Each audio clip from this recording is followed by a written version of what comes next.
A millionaire tried to humiliate her maid at her party, but the guest's reaction was unexpected. What happened surprised everyone. Hello, viewer. Thanks for joining us. Leave a like and share your thoughts in the comments, along with the city you're watching from. Now let's continue with the story. The mansion perched on the rolling hills of Beverly Hills shimmered in the mid-afternoon sunlight, its grand facade a blend of opulence and cold precision. Vivian Sinclair stood at the center of the vast marble foyer, her manicured hands resting on her hips, issuing orders with a sharpness that rivaled the clicking of her high heels against the floor. Preparations for her extravagant soiree were in full swing, with a steady hum of activity filling the space. The fragrance of fresh lilies mixed with the faint aroma of waxed wood, creating an air of artificial perfection. Vivian's voice cut through the commotion like a scalpel. No, the centerpieces must have more orchids. And the champagne. Why is it not on ice yet? This is Beverly Hills, not some cheap banquet hall. Among the flurry of staff scurrying to meet her demands, Rosa Morales moved quietly. A woman of 38 with dark, expressive eyes and an air of unshakable composure, Rosa was a steady presence in the chaos. Her uniform, pristine despite the constant work, reflected her pride in her job, though it did little to shield her from the sharp edges of Vivian's tongue. "Rosa," Vivian called, her tone dripping with condescension. "You've been dusting that same table for 5 minutes. Do try to keep up, would you?" "Yes, ma'am," Rosa replied softly, her accent carrying the warmth of her Honduran roots. She lowered her gaze, not from submission, but to shield the flicker of defiance in her eyes. Behind her calm exterior, Rosa harbored dreams that stretched far beyond the walls of this mansion, dreams she dared not speak aloud in this world of silk and crystal. Vivian turned her attention to Howard McAllister, her longtime confidant and partner in gossip. With his perfectly coiffed silver hair and tailored suit, Howard embodied the very culture of surface-level sophistication Vivian so admired. "Howard," she said, her voice lightening, "you'll love this. I have a surprise planned for tonight, a little entertainment involving our dear Rosa." Howard raised an eyebrow, intrigued. "Do tell, darling." "Patience," Vivian teased, her eyes sparkling with mischief. "Let's just say it'll be unforgettable." Rosa caught fragments of their conversation but dismissed them. She had more pressing matters to think about, like her daughter, Clara, who waited for her at their modest apartment on the other side of town. At 12 years old, Clara was a beacon of hope in Rosa's life, a bright child who dreamed of becoming a doctor. It was for Clara that Rosa endured the indignities of her job, saving every spare dollar to pave a path toward a better future. Vivian's life, by contrast, seemed effortless from the outside. At 45, she was the epitome of beauty and success, her image carefully curated to project perfection. But behind the glossy facade lay insecurities Vivian would never admit, not even to herself. Her 2 children, Ethan and Grace, were distant both physically and emotionally. Ethan, 17, buried himself in his studies at a prestigious boarding school, while Grace, 21, was rarely home from college, her calls to her mother perfunctory at best. As the hours ticked by, the mansion transformed into a vision of luxury, every detail meticulously designed to impress. The staff worked tirelessly, yet Rosa's presence went unnoticed by the glittering guests who began to arrive.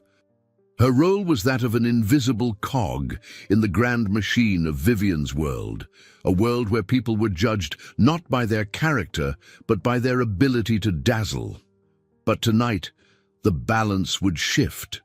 As Rosa arranged the last of the silverware, she caught Vivian watching her with a peculiar expression, a mix of amusement and something unspoken. Rosa dismissed it, focusing instead on finishing her tasks. She had no time for games or intrigue. By the time the first strains of music floated through the mansion, Vivian was in her element, greeting guests with air kisses and exaggerated laughter. Rosa retreated to the kitchen, her sanctuary amid the chaos. She allowed herself a moment to breathe, her thoughts drifting to Clara and the bedtime story she would miss tonight. Outside, the party reached its crescendo.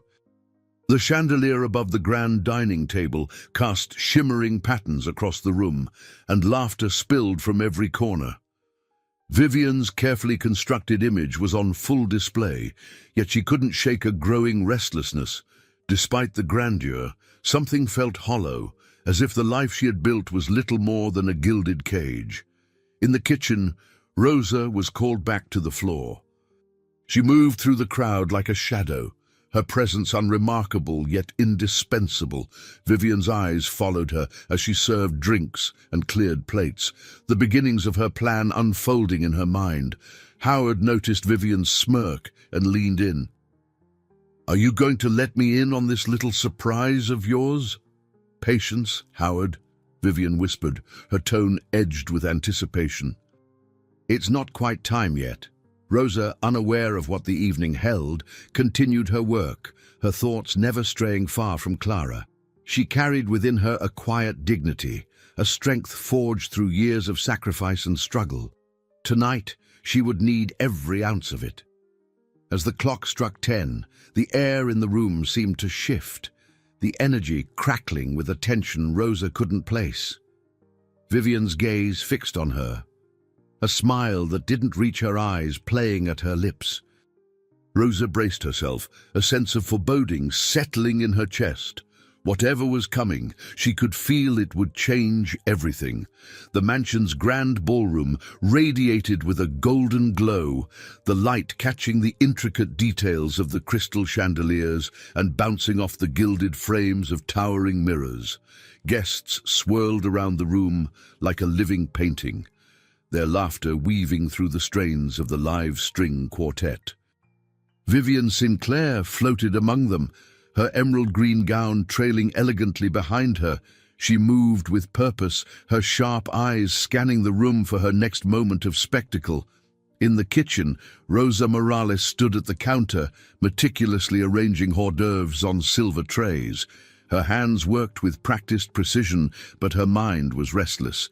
The sensation of being watched earlier lingered, though she dismissed it as paranoia. She had learned long ago not to dwell on the strange nuances of the Sinclair household. Tonight, she resolved, would be like any other. Hours of labor followed by the relief of stepping back into her own world when the last guest departed. Her moment of reflection was interrupted by a voice that startled her. It was Monica, one of the younger housemaids, her cheeks flushed from ferrying drinks to the guests. "Rosa, Mrs. Sinclair wants to see you." Rosa turned, her brow furrowing. "What for?" Monica shrugged. "No idea. She just said you're needed in the ballroom." Rosa wiped her hands on a cloth, unease creeping into her chest. It was unusual for Vivian to call her into the public eye during an event. With a measured breath, she followed Monica through the swinging kitchen doors and into the sea of well-dressed strangers. Her sensible shoes felt out of place on the polished floor, their muted sound swallowed by the buzz of conversation. Vivian spotted her immediately and strode over, her smile too wide to be comforting. "Ah, Rosa, there you are. Follow me, dear." Without waiting for a response, she led Rosa to a side room off the main hall. Inside, a delicate silk gown hung from a rack, its soft blush color shimmering under the warm light. Next to it lay a pair of modest heels and a small velvet box containing a simple string of pearls. Rosa's confusion deepened. "Mrs. Sinclair, what is this?" Vivian's smile didn't falter. "Tonight, I want you to join the party as a guest. Consider it an opportunity to step out of the shadows for a change." The suggestion was so out of character for Vivian that Rosa hesitated, searching her employer's face for any sign of malice. "I don't understand." "I'm here to work," Vivian waved a dismissive hand. "You'll still be working, in a sense. I think it's time we showed everyone the woman who keeps this house running so smoothly. Don't worry, I've taken care of everything. Get dressed and join us in 20 minutes. Before Rosa could object, Vivian left the room, leaving her standing alone with the gown. A knot formed in her stomach as she stared at the fabric. Something about this felt wrong, but refusing Vivian wasn't an option. With a resigned sigh, she changed quickly, the gown fitting her better than she expected. The pearls, though understated, felt like a weight around her neck. When she re-entered the ballroom, the room seemed to hush for a fleeting moment before the hum of chatter resumed. Heads turned, eyes flickering with curiosity and, in some cases, skepticism. Rosa's steps faltered, but she straightened her posture, determined not to let her discomfort show. Howard McAllister was the first to approach her, his champagne flute catching the light. "Well, look at you, Rosa. A transformation worthy of a fairy tale." She forced a polite smile. "Good evening, Mr. McAllister."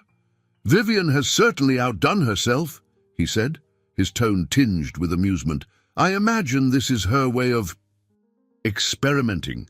Rosa chose not to respond, her focus shifting to the other guests. She recognized some faces, high-profile philanthropists and CEOs who frequented Vivian's soirees, but their gazes now felt heavier, as though dissecting her presence among them. A voice interrupted her thoughts. "You look beautiful," a woman said. Rosa turned to see Margaret Hewitt, a philanthropist whose reputation for warmth preceded her. Margaret's kind eyes softened the tension Rosa carried. "It's a bold move, stepping into the spotlight like this." "It wasn't exactly my choice," Rosa admitted, her voice low. "But thank you." Margaret studied her for a moment before leaning in slightly. "There's strength in standing where people don't expect you to. Don't let anyone take that from you." The words resonated with Rosa, though she wasn't sure why. As Margaret walked away, Rosa felt the weight of the pearls again, not as a burden, but as a reminder to hold her head high. Across the room, Vivian watched, her lips curling into a smile that didn't reach her eyes. Howard sidled up to her, his voice a conspiratorial whisper. "She's holding her own better than you expected, isn't she?" Vivian's expression tightened. "Let's see how long that lasts." Meanwhile, Rosa found herself drawn into conversations she hadn't anticipated. Some guests were curious, others condescending, but she answered each question with poise. As the evening wore on, a strange realization settled over her. She wasn't invisible anymore. Whether for better or worse, people saw her now, and their reactions were not what she had feared. Yet, she couldn't shake the unease. Vivian's motives remained unclear, and the flicker of amusement in her employer's eyes suggested this was only the beginning.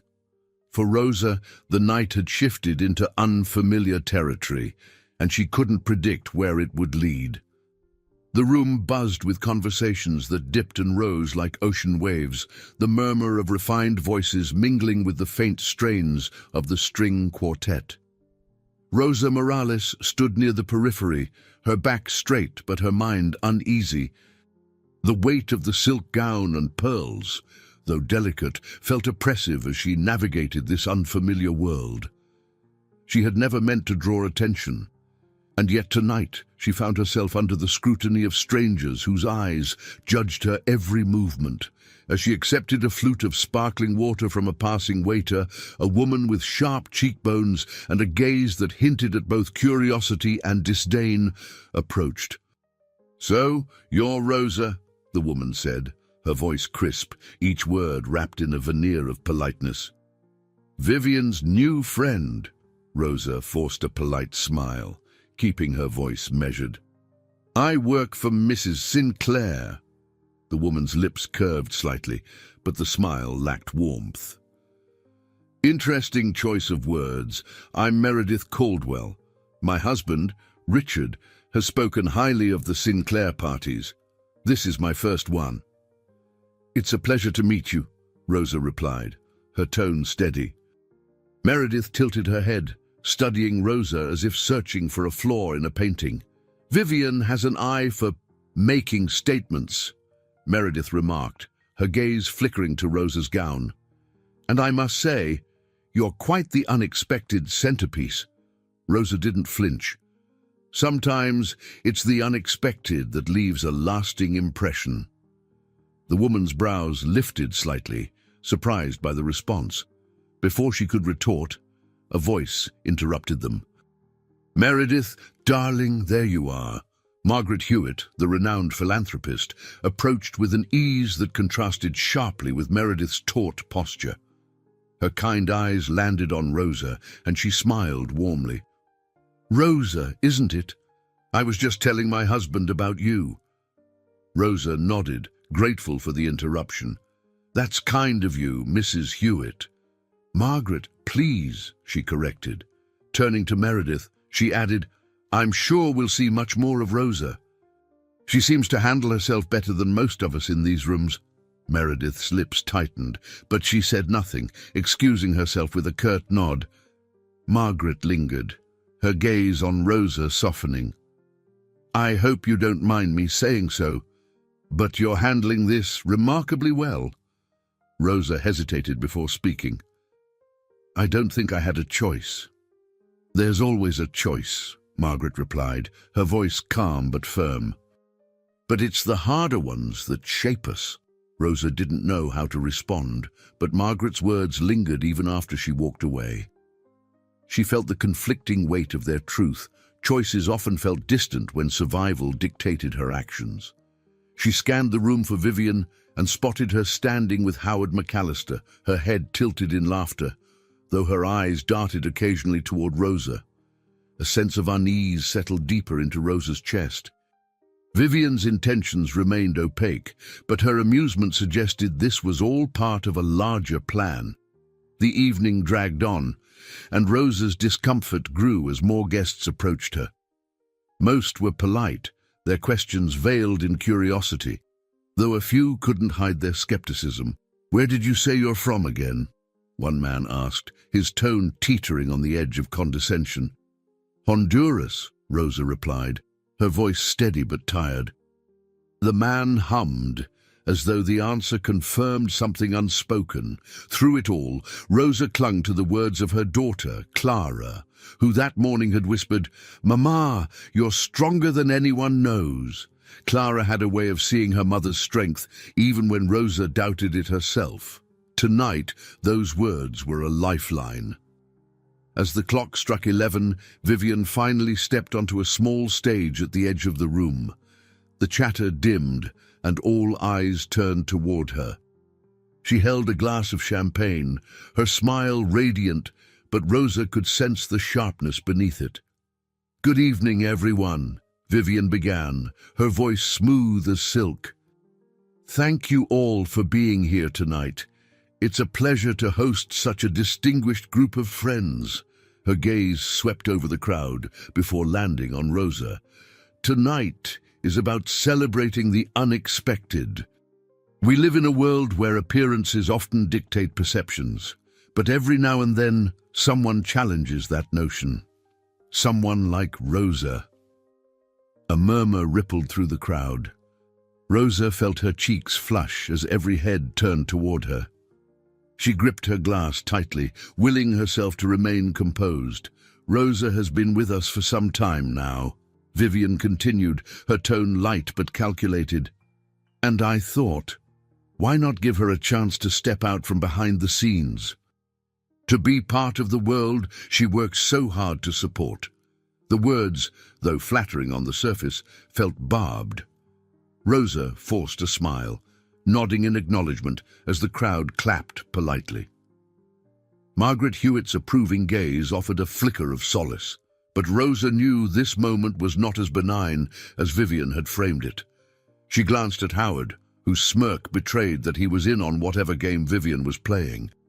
The applause subsided and the party resumed, but Rosa felt the shift in the air. Whispers followed her as she moved through the room, a sense of unease trailing her like a shadow. For the first time that evening, she felt not just out of place but exposed.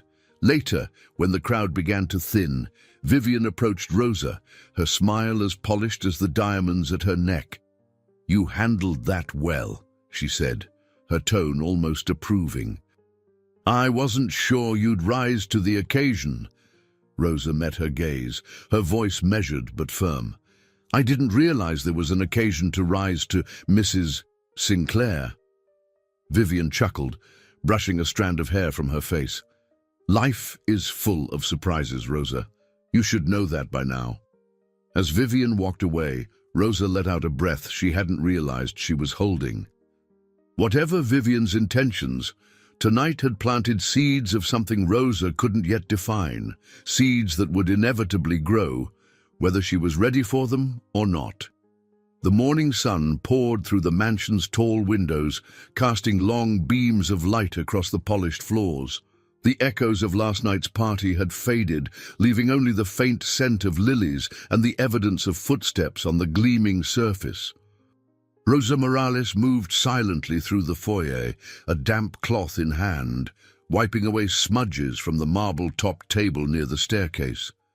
Her movements were steady, methodical, but her mind raced with the memories of the previous evening. Vivian's speech, though delivered with a practiced charm, had left Rosa unsettled. She replayed the words over and over, dissecting their meaning and the lingering glances from the guests. They had clapped politely, their smiles thin and unsure, their eyes scanning her as if trying to unravel a puzzle. Rosa had felt like a specimen under a glass dome, displayed but not truly seen. Her thoughts were interrupted by the sharp clicking of heels. Vivian appeared at the top of the staircase, her emerald robe trailing behind her. She carried a coffee cup in one hand, her other hand holding a phone pressed to her ear. Even in the early hours, her presence filled the room with an air of command. "Howard, I'm telling you, it was a triumph," Vivian said into the phone as she descended. Her laughter floated down the staircase, light and controlled. The way they looked at her, it was priceless. Yes, I think it added a bit of flavor to the evening.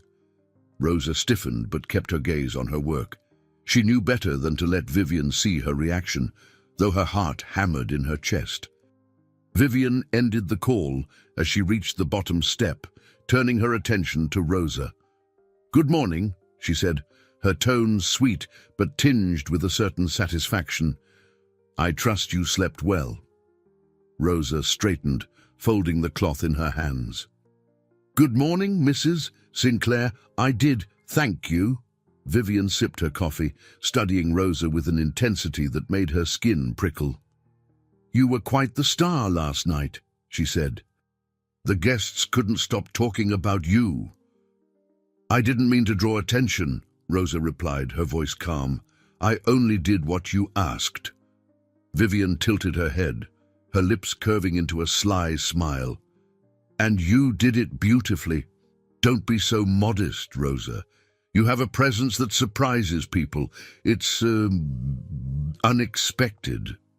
Rosa said nothing, meeting Vivian's gaze with a quiet strength that made the older woman falter, if only for a moment. Vivian turned away, her voice light again. "I have another event planned for next month. Perhaps we can find a way to top this one." As Vivian disappeared down the hall, Rosa allowed herself a moment to breathe. The air seemed to shift, the weight of Vivian's scrutiny lifting. Yet the unease lingered, a gnawing feeling that something deeper was at play. Later that day, Rosa sat in the small room she called her break space, a worn chair and a modest table her only comforts. She cradled a cup of tea, its warmth grounding her as she thought of Clara. Her daughter's laughter echoed in her mind, a reminder of the life that existed beyond the mansion's walls. The door creaked open, and Monica stepped in, her face flushed from carrying linens up the stairs. "Rosa," she said, closing the door behind her, "I heard what Mrs. Sinclair said to you this morning. Are you okay?" Rosa offered a small smile, gesturing to the chair across from her. "I'm fine. Sit for a moment." You've been running around all day." Monica hesitated before plopping into the chair, her shoulders slumping. "I don't know how you stay so calm. If it were me, I'd have snapped at her by now." "That's not an option for me," Rosa said simply. "But that doesn't mean I don't feel it." Monica studied Rosa, her admiration evident. "You're stronger than anyone here gives you credit for." Rosa's smile widened, but it didn't reach her eyes. "Strength isn't always about what people see, Monica. Sometimes it's about what you choose not to show." The younger woman nodded, absorbing Rosa's words. "Still, you shouldn't have to put up with it." Rosa glanced out the small window, the city's skyline visible in the distance. "I do what I have to. For Clara. She deserves every chance I can give her." Their conversation was interrupted by the sharp buzz of Rosa's phone. She picked it up, her face softening as Clara's name lit up the screen. "Mama!" came the bright voice on the other end. "Are you coming home soon?" Rosa's heart ached at the longing in her daughter's tone. "Not yet, mi amor, but I'll see you tonight. Did you finish your homework?" "Yes," Clara replied, pride lacing her words. "And I read another chapter of the book you gave me."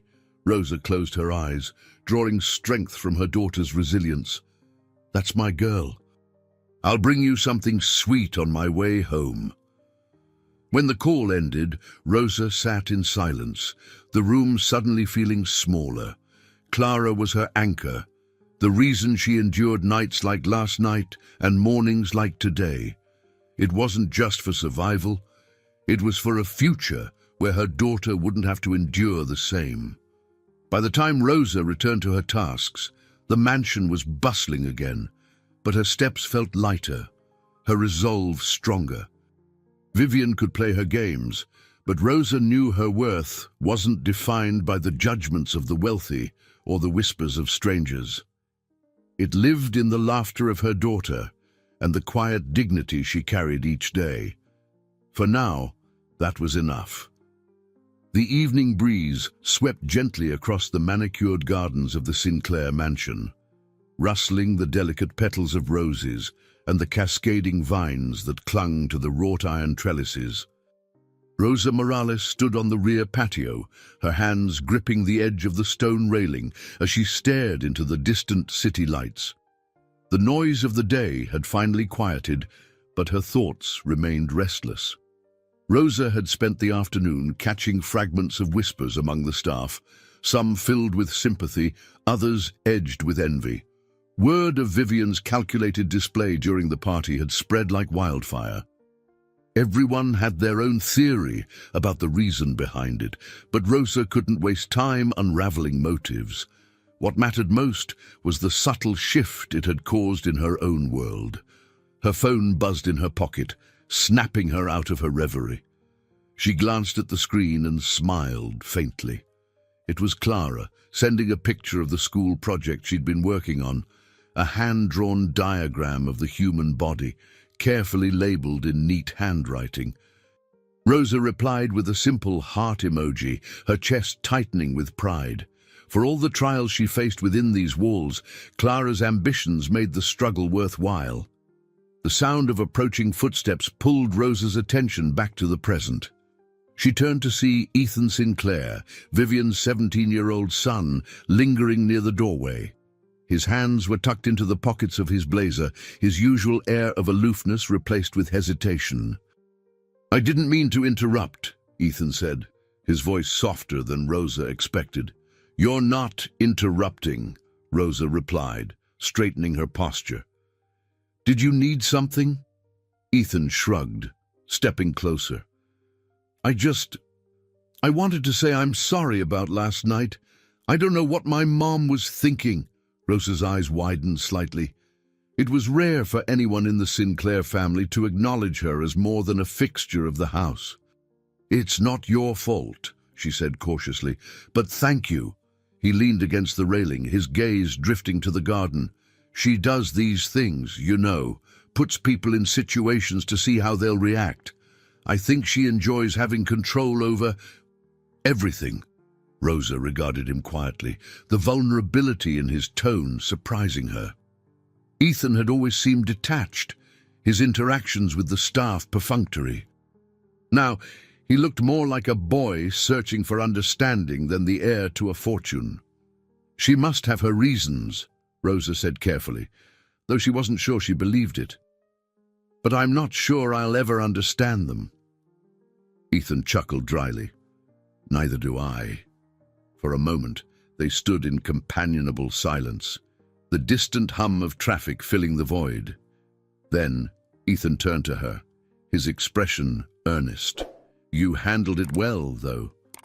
"I think most people would have panicked or stormed out," Rosa shrugged, her lips curving into a faint smile. "I've had practice staying calm under pressure." Ethan nodded, as though that answer made perfect sense. "Well, if it means anything, I think you're stronger than she gives you credit for." The sincerity in his voice caught Rosa off guard, but she didn't let it show.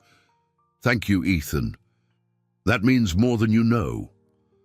As he pushed off the railing and headed back inside, Rosa found herself pondering his words.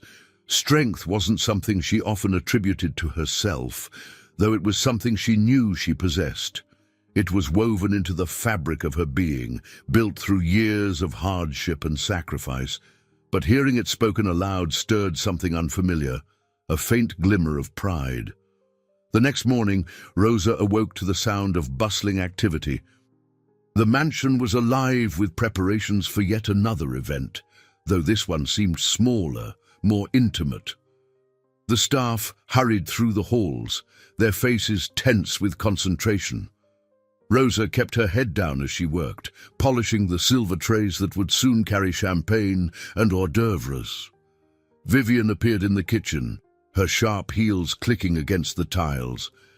She surveyed the preparations with her usual air of authority, her presence commanding the room even without words. When her eyes landed on Rosa, she paused. "Rosa," Vivian said, her tone brisk, "come with me." Rosa followed her into the adjacent sitting room, the walls adorned with portraits of Vivian's ancestors, their stern faces frozen in oil. Vivian gestured for Rosa to sit, a rare invitation that only heightened her unease. "I've been thinking about last night," Vivian began, her voice measured. "You performed admirably under the circumstances. It's not often that people surprise me." Rosa stayed silent, unsure where this was going. "I'm planning another event soon," Vivian continued, "and I'd like you to play a more visible role, something less behind the scenes." Rosa's heart sank. She had no desire to repeat the spectacle of the previous night, but refusing Vivian was a delicate dance. "Mrs. Sinclair," she began carefully, "I appreciate your trust, but I'm not sure that's where I belong." Vivian tilted her head, her eyes narrowing slightly. "You underestimate yourself, Rosa. Last night, you proved that you can handle yourself in any situation. Why not embrace the opportunity?" Rosa chose her next words carefully. "I have responsibilities outside of this house, Mrs. Sinclair. My daughter depends on me, and I need to focus on providing for her." Vivian's expression softened, but only slightly. "Of course. Clara, isn't it? Such a bright girl. I respect that you're doing everything you can for her, but don't dismiss this chance. It could open doors you never imagined." The conversation left Rosa feeling unsettled. Vivian's words were persuasive, but Rosa couldn't shake the sense that they were laced with ulterior motives. As she returned to her work, her mind churned with questions. She would have to tread carefully, balancing the demands of this new role with the life she had worked so hard to protect. That night, as Rosa sat at her kitchen table with Clara, watching her daughter's eyes light up while describing her day, she made a silent vow. No matter what the future held, she would ensure that Clara's dreams remained within reach. Her strength would be enough for both of them. The morning was crisp, the air tinged with the faint scent of dew as Rosa Morales stepped off the bus and made her way to the Sinclair mansion. She walked with a measured pace, her mind swirling with Vivian's proposition. The words lingered, tugging at her thoughts like a persistent thread. Rosa had spent years navigating a delicate balance, working tirelessly in the shadows to support Clara while keeping her head down. Vivian's offer threatened to unravel that careful equilibrium, and Rosa wasn't sure if she could afford to let it. As she reached the side entrance, she noticed a black car idling in the driveway. Its polished surface reflected the pale light of the early sun. Rosa hesitated, recognizing the vehicle. It belonged to Margaret Hewitt. The woman's presence here was unexpected, though Rosa felt a flicker of curiosity rather than alarm. Inside, the mansion was already alive with activity. Rosa exchanged polite nods with the other staff before heading to the kitchen, where the chef barked instructions to his team. Amid the flurry of movement, Margaret's calm voice carried from the adjacent sitting room, drawing Rosa's attention. "Rosa," Margaret called, her tone warm yet commanding. Startled, Rosa set down the tray she was holding and wiped her hands on her apron. She entered the sitting room to find Margaret seated gracefully on a velvet armchair, a steaming cup of tea in her hand. Vivian stood nearby, her arms crossed, watching the exchange with a faint smile. "Mrs. Hewitt," Rosa greeted, her voice even but wary. "You asked for me." "Yes, please sit," Margaret said, gesturing to the chair opposite her. "I wanted to have a word with you." Rosa glanced at Vivian, whose expression remained unreadable, before lowering herself into the chair. The sitting room, with its ornate decor and heavy drapes, felt imposing, but Margaret's presence softened the space. "You left quite an impression at the party," Margaret began, her eyes kind but probing. "I imagine it wasn't the evening you expected." Rosa's lips tightened slightly. "It wasn't, but I managed," Margaret nodded approvingly. "That's evident. You showed poise and dignity, qualities that many in that room sorely lacked." Vivian chuckled softly, interjecting, "She has a knack for that, doesn't she?" Margaret's gaze flicked to Vivian, her smile thinning. "Indeed. But there's more to Rosa than poise, isn't there?" Rosa's stomach twisted slightly. She felt exposed under Margaret's piercing yet empathetic scrutiny. "I do my best to carry myself with respect," she said cautiously. Margaret leaned forward, resting her elbows on the armrests. "That much is clear. But tell me, Rosa, have you ever considered what you might accomplish if you stepped out of the shadows?" The question hung in the air, its weight pressing against Rosa's chest. She met Margaret's gaze, her own steady but uncertain. "I have responsibilities," Rosa replied after a pause. "My daughter needs me to stay grounded. I can't afford to take risks." Margaret's expression softened, her voice lowering. "I understand that more than you know. But sometimes the risks we fear are the ones that lead to the most profound growth, not just for ourselves, but for those we care about." Rosa's fingers curled slightly against her lap. "And what if those risks don't pay off? What if I lose everything I've worked so hard to protect?" Margaret's eyes didn't waver. "That's a possibility, yes.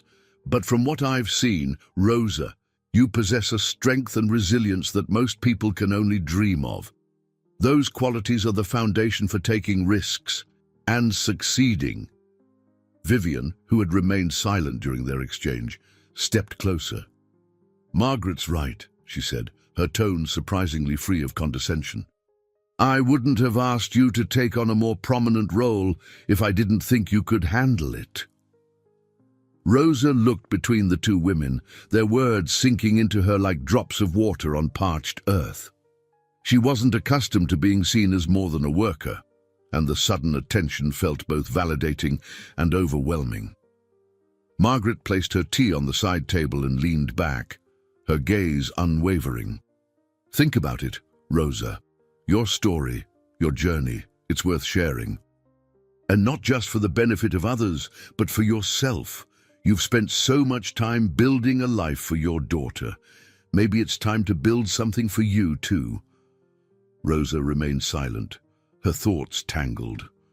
Margaret's words resonated deeply, stirring a yearning she hadn't allowed herself to acknowledge. Yet fear still clung to her, whispering of the risks and the sacrifices she couldn't afford. Margaret stood, smoothing the folds of her tailored coat. "I'll leave you with this thought. Strength isn't just about enduring. It's about choosing when to stand up and step forward." She smiled gently at Rosa before turning to Vivian. "I'll see you soon, Vivian." After Margaret left, the room fell into a charged silence. Vivian watched Rosa for a moment, her expression unreadable. "You have more allies than you think," she said finally. "Don't let fear stop you from seeing that." As the day wore on, Margaret's words echoed in Rosa's mind, their weight growing heavier with each passing hour. That evening, as she sat at the kitchen table with Clara, helping her with a math problem, the question Margaret had posed resurfaced. What if you stepped out of the shadows? Rosa glanced at Clara, her daughter's brow furrowed in concentration as she erased a mistake. The thought both terrified and intrigued her. For years, Rosa had lived in service of others, her own aspirations buried beneath the weight of responsibility. But now, for the first time, she wondered what might happen if she allowed herself to dream again. The day began quietly, the kind of stillness that felt unusual in the Sinclair household.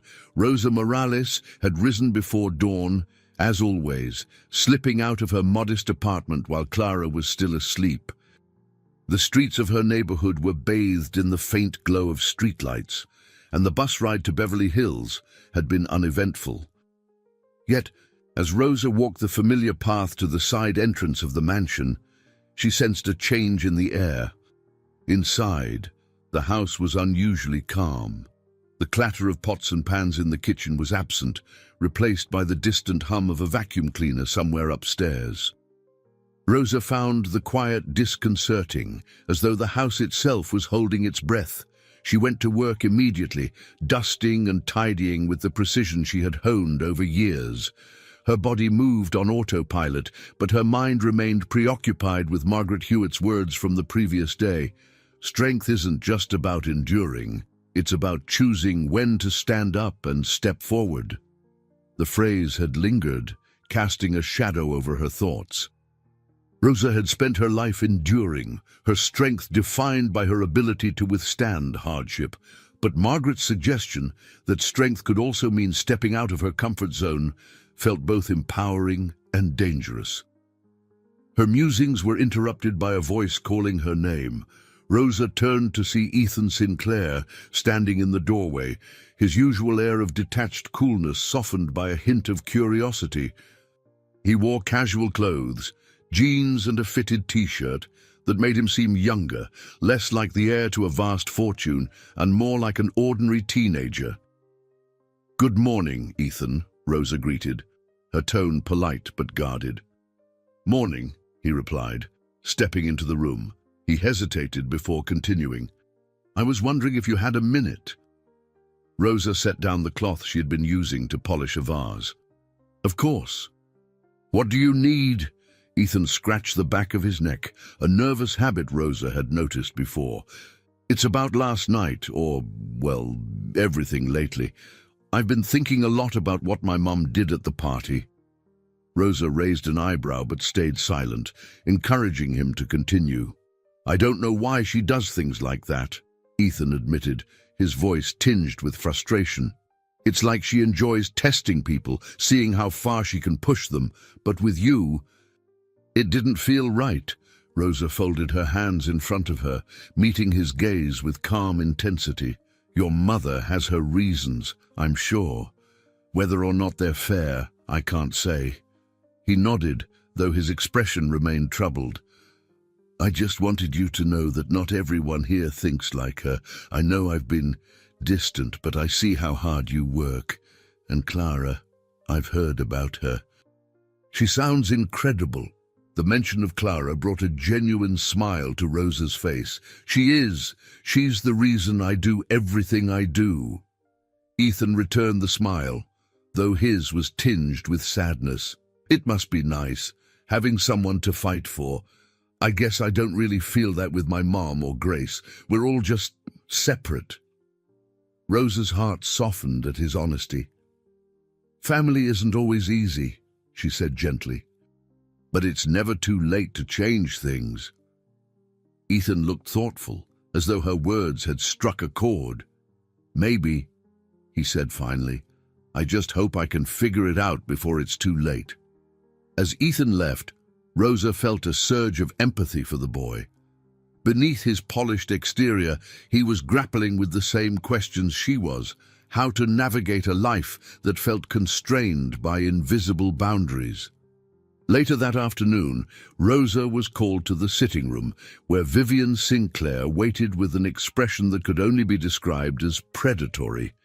She sat on the edge of a chaise lounge, her posture elegant but rigid, her fingers drumming lightly on the armrest. Rosa, Vivian began, her tone deceptively pleasant, I've decided to include you in next month's event.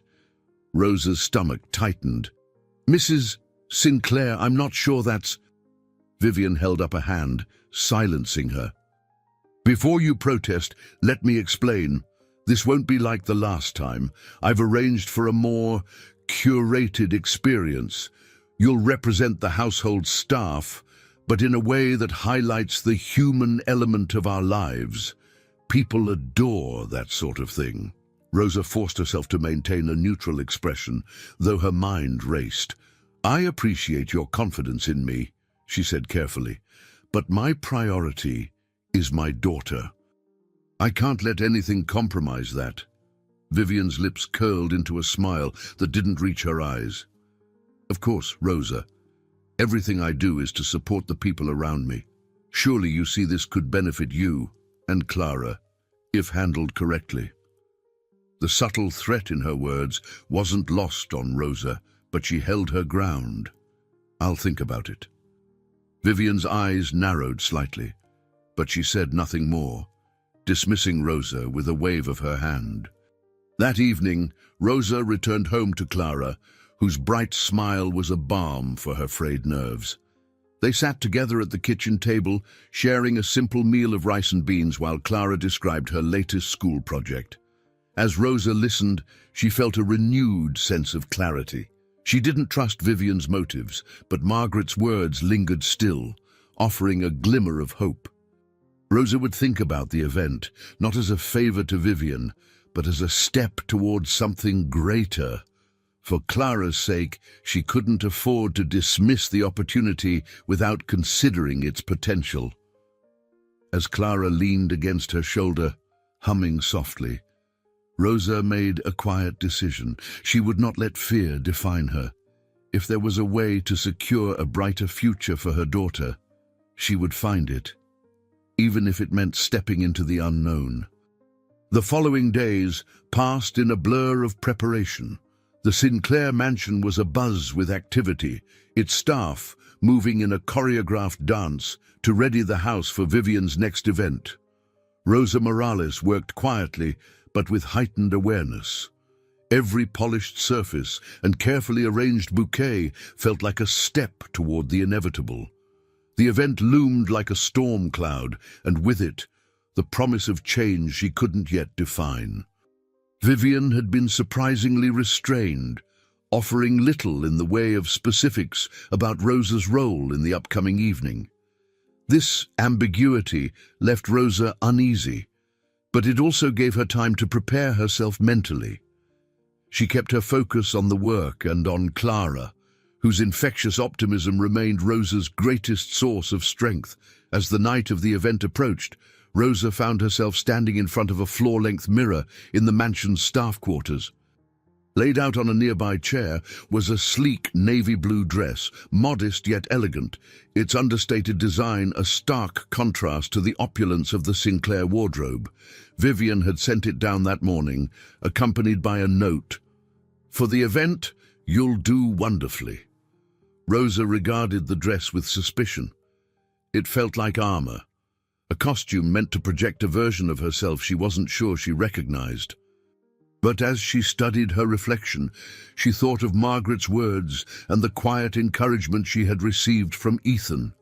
They saw something in her, something Rosa hadn't allowed herself to see in years. Taking a deep breath, she slipped into the dress and adjusted the neckline. The fabric felt foreign against her skin, but as she straightened her posture and met her own gaze, she caught a glimmer of confidence. Tonight wasn't about Vivian's game. It was about Rosa finding her footing in a world that had always seemed out of reach. The mansion came alive as the first guests arrived. Cars lined the circular driveway, their headlights cutting through the dusk as chauffeurs opened doors for impeccably dressed men and women. The chatter of laughter and clinking glasses filled the grand foyer, and Rosa, now positioned near the entrance, felt the weight of countless eyes as guests passed her. Margaret Hewitt arrived early, her sharp eyes immediately finding Rosa in the crowd.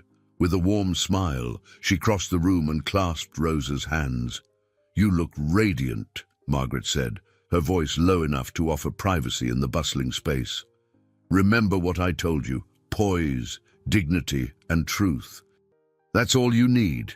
Rosa nodded, grateful for the reassurance. "Thank you, I'll do my best." Margaret squeezed her hands gently before stepping aside to greet another guest. Rosa lingered near the edge of the room, her heart pounding as Vivian made her grand entrance. Dressed in a scarlet gown that shimmered under the chandelier, Vivian commanded attention effortlessly. She scanned the room, her eyes landing on Rosa with a satisfied smile. "Rosa," Vivian called, her voice honeyed but firm. "Come, join me." The room quieted slightly as Rosa moved to Vivian's side. She felt the weight of the guests' stares, their curiosity palpable.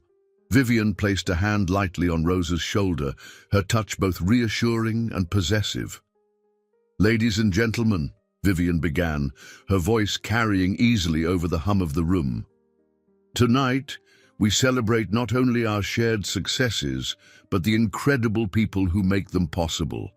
I'd like to introduce you to Rosa Morales, a woman of remarkable strength and grace, whose contributions to this household go far beyond what most of us could ever understand." The applause that followed was polite but hesitant, tinged with confusion. Rosa fought the urge to shrink under the attention, instead forcing herself to stand tall. She glanced at Margaret, who nodded subtly, her expression encouraging. "Rosa has agreed to share a few words with us tonight," Vivian continued, stepping aside. "Her story is one of resilience and hope, a reminder of what can be achieved when we support one another." Rosa's breath caught in her throat. Vivian hadn't mentioned this part. She glanced around the room, her pulse quickening, but then she saw Clara's face in her mind. Her daughter's unwavering belief in her strength was a steadying force. Stepping forward, Rosa took a moment to gather herself. The room seemed impossibly large, the faces a blur of expectation. When she spoke, her voice was soft but steady. "Thank you for welcoming me tonight," she began. "I'm not used to standing in front of a room like this, but I've learned that sometimes we have to step out of the familiar to find our strength." The room grew quieter, the murmur of conversation fading as Rosa continued. She spoke of her journey from Honduras, the challenges she faced as a single mother, and the sacrifices she made to build a better future for Clara. Her words were simple, unadorned, but they carried a raw honesty that cut through the polished veneer of the room. By the time she finished, the silence was profound. Margaret was the first to clap, her applause sparking a wave of genuine appreciation from the crowd.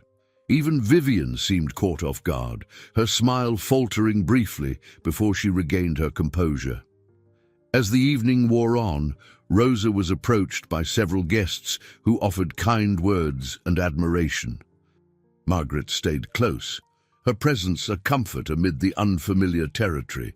Rosa felt a strange mixture of relief and empowerment, as though she had crossed an invisible threshold. When the event finally ended and the mansion grew quiet again, Rosa sat alone in the staff quarters, the dress still clinging to her like a second skin.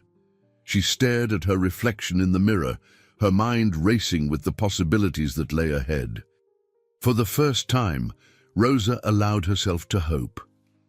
The morning light filtered through the tall windows of the Sinclair mansion, casting golden patterns across the polished floors. Rosa Morales moved through the house quietly, her mind still lingering on the events of the previous evening. The applause, the kind words from strangers, and Margaret's steady support had all left an impression, yet beneath her newfound sense of accomplishment was an undercurrent of uncertainty. She had crossed a threshold into an unfamiliar world, and she wasn't sure what awaited her on the other side. As Rosa worked, Ethan Sinclair appeared in the doorway of the dining room, leaning against the frame with his hands tucked into his pockets. He looked at her with an expression that seemed equal parts curious and hesitant. "Rosa," he began, his voice softer than usual. "Can we talk?" Rosa straightened, placing the linen napkin she had been folding onto the table. "Of course, Ethan. What's on your mind?" He stepped into the room, his movements uncharacteristically awkward. I wanted to say you were incredible last night.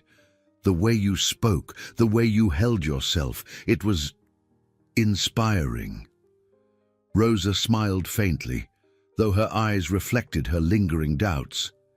"Thank you. It wasn't easy." "I can imagine," Ethan said, pulling out a chair and sitting down. "I don't think I could ever do something like that. Mum's always putting me in these situations where I have to perform, but I just feel, I don't know, trapped." Rosa studied him for a moment, noting the vulnerability in his posture. She pulled out a chair and sat across from him, her hands resting on the table. "Sometimes the hardest part is just showing up," she said gently. "It's not about being perfect, it's about being honest." Ethan nodded slowly, his gaze dropping to the table. "That's what I liked about what you said last night. It felt real, like you weren't trying to impress anyone. You were just you." Rosa's chest tightened at his words. "Thank you, Ethan. That means a lot." He hesitated, then looked up at her. "Can I ask you something? Do you ever get scared? Like when you're doing something new or stepping into the unknown?" "All the time," Rosa admitted, her voice steady but reflective. "But fear isn't always a bad thing. It means you care about what you're doing. The trick is not letting it stop you." Ethan nodded again, a small smile tugging at the corners of his mouth. "You make it sound so simple." "It's not," Rosa said with a quiet laugh, "but it gets easier with practice." Their conversation was interrupted by the sharp click of heels on the marble floor. Vivian Sinclair entered the room, her presence immediately shifting the atmosphere. She looked between them, her eyes narrowing slightly. "Ethan," she said smoothly, "don't you have that meeting with your tutor this morning?" Ethan straightened, his casual demeanor replaced with the stiffness Rosa often saw him adopt around his mother. "Yeah, I was just heading there." Vivian watched him go, her expression unreadable. Once he was out of earshot, she turned her attention to Rosa. "You certainly seem to have made an impression," Vivian said, her tone carefully neutral. Rosa met her gaze, her own expression calm. "I was just answering his questions. He's a thoughtful young man." Vivian tilted her head slightly, her lips curving into a faint smile. "Yes, well, he's always been curious, sometimes to a fault." She stepped closer, her voice lowering.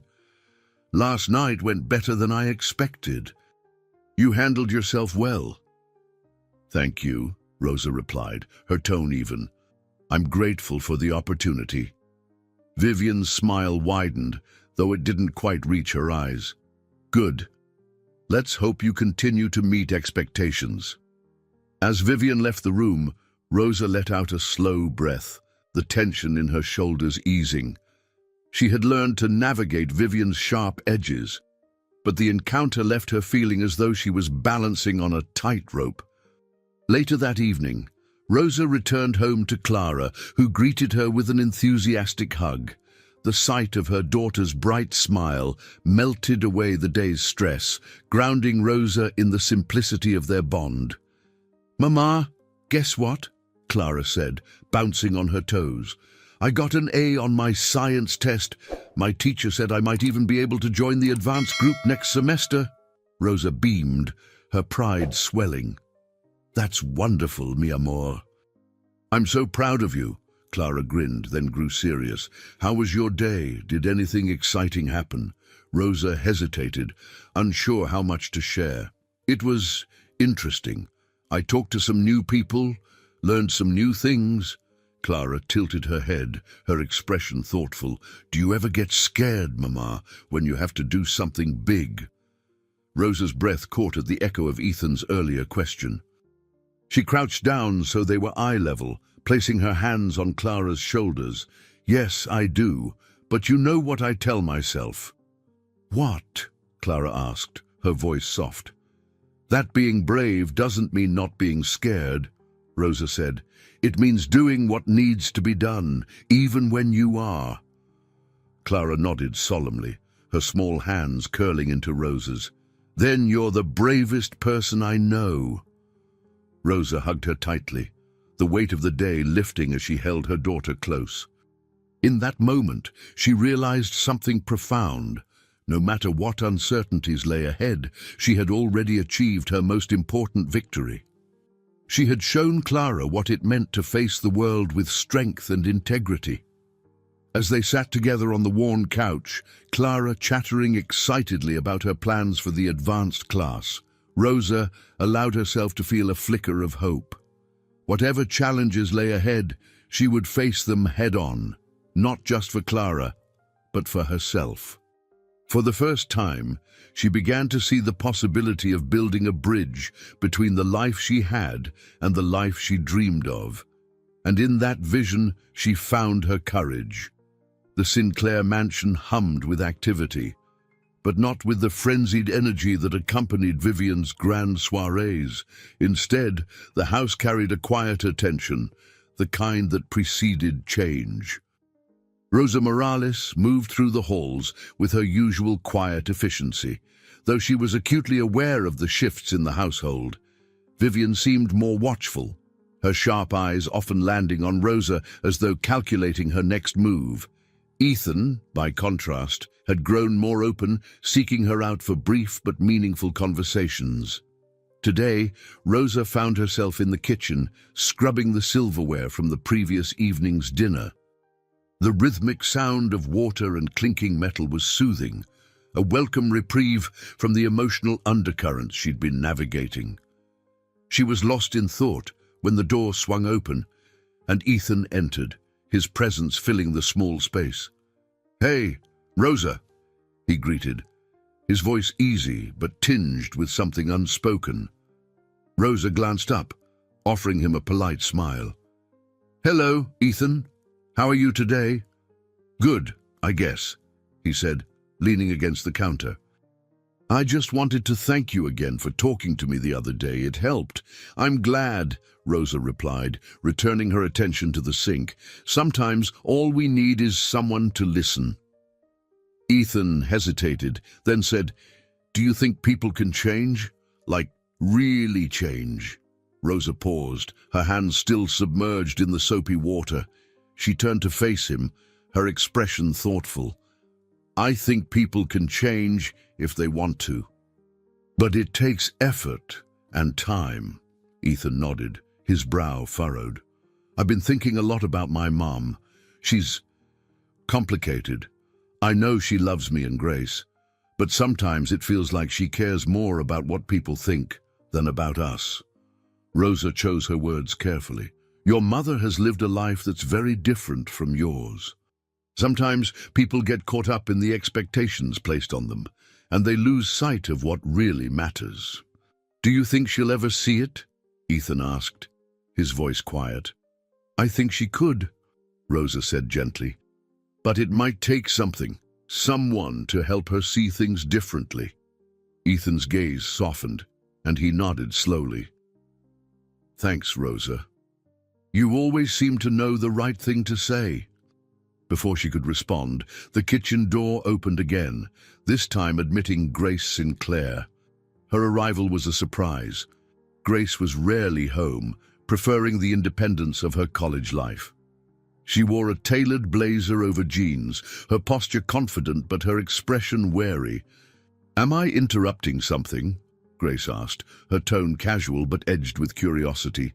Not at all, Rosa said, wiping her hands on a towel. It's good to see you, Grace. Grace offered a polite smile, though her attention shifted to Ethan. I was looking for you. Mom said we're having a family discussion later. Ethan grimaced. That sounds fun.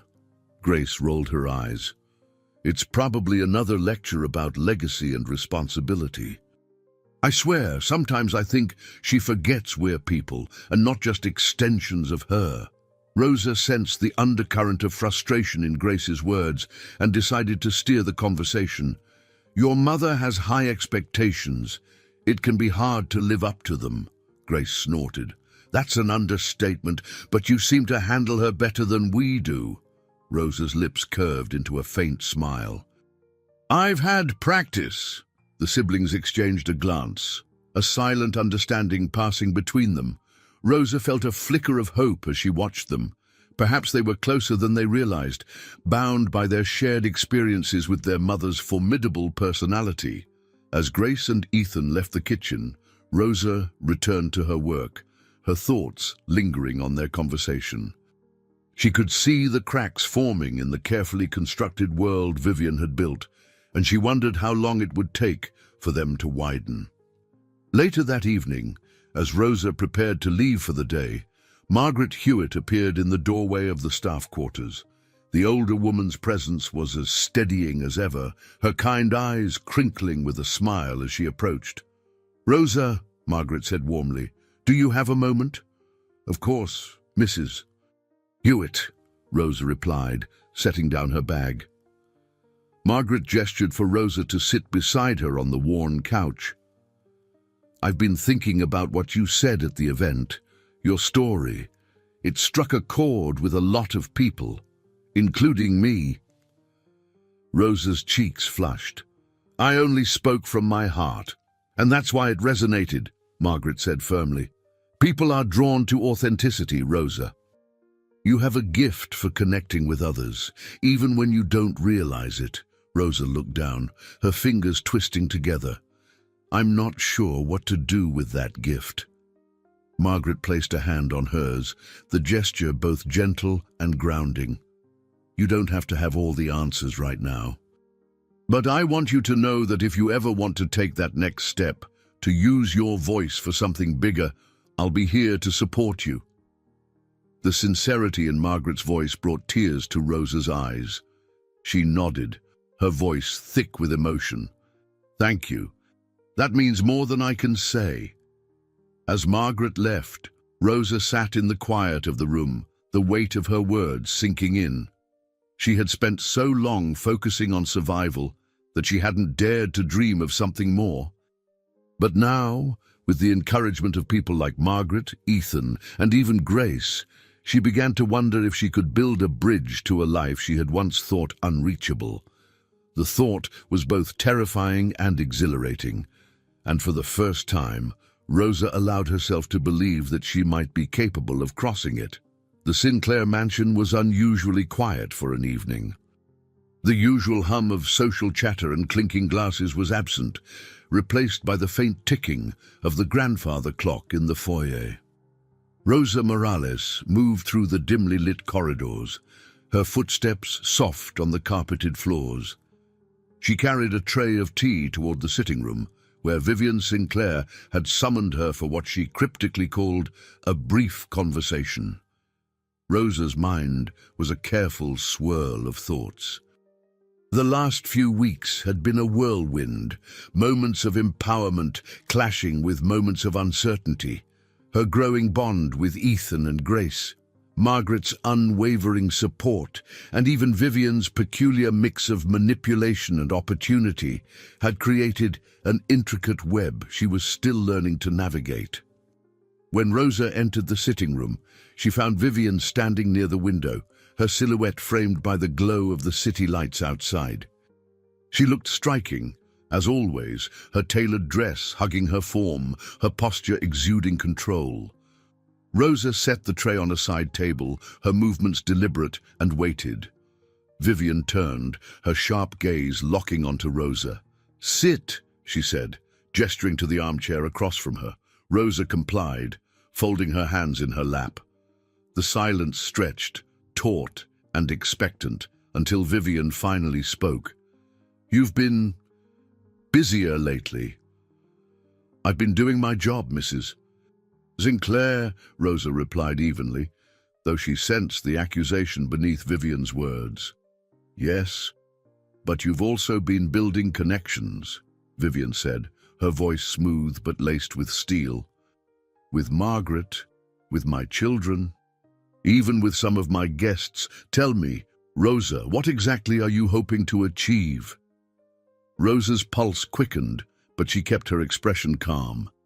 "I'm not hoping to achieve anything, Mrs. Sinclair. I'm simply doing my best to navigate the opportunities and challenges you've placed before me." Vivian's lips curved into a faint smile, though it lacked warmth. "You're clever, I'll give you that. But cleverness can be a dangerous thing, especially for someone in your position." Rosa held her gaze, refusing to let the implied threat unsettle her. "I've never seen myself as dangerous, ma'am. I'm just trying to provide for my daughter." Vivian's expression flickered, a momentary crack in her polished exterior. She walked to the tray and poured herself a cup of tea, her movements slow and deliberate. "I was like you once," she said quietly, almost to herself, "scraping and clawing my way out of circumstances I wouldn't wish on anyone." Rosa blinked, startled by the admission. Vivian rarely spoke of her past, preferring to present herself as a woman who had always lived in luxury. "I wasn't born into this life, Rosa," Vivian continued, her tone sharpening again. "Everything I have, I earned. And I've learned that survival in a world like this requires more than hard work. It requires control, discipline, power." Rosa's chest tightened. "I understand the importance of those things," she said carefully. "But I believe strength can come from compassion too, from lifting others up, not just yourself." Vivian's eyes narrowed slightly, her grip on the teacup tightening. An admirable sentiment, but naive. Rosa didn't flinch. "It's what I've lived by, and it's gotten me this far." For a moment, the tension between them was palpable. Then Vivian exhaled, her shoulders relaxing slightly. "You're an intriguing woman, Rosa," she said, almost reluctantly. "But don't mistake intrigue for trust. I'm still deciding whether you're an asset or a liability." Rosa nodded, her voice steady. "I understand." Vivian studied her for a moment longer before waving a hand dismissively. "You may go." As Rosa left the sitting room, her mind buzzed with conflicting emotions. Vivian's words had revealed glimpses of a deeper, more vulnerable side to her, a side that was both surprising and unsettling. Yet they also carried a clear warning. Vivian was watching her closely, and any misstep could have consequences. Rosa returned to her quarters, her thoughts heavy. She sat on the edge of her small bed, pulling out her phone to check on Clara. The sight of her daughter's smiling face in a recent photo brought a wave of warmth that soothed the lingering tension. Clara was her anchor, the reason she endured everything this world threw at her. As Rosa set her phone down, a soft knock sounded at her door. She opened it to find Ethan standing there, his expression uncertain. "Do you have a minute?" he asked. Rosa stepped aside, allowing him in. "Of course. What's wrong?" Ethan hesitated, running a hand through his hair. "It's Mom. I overheard her talking about you. She sounded, suspicious."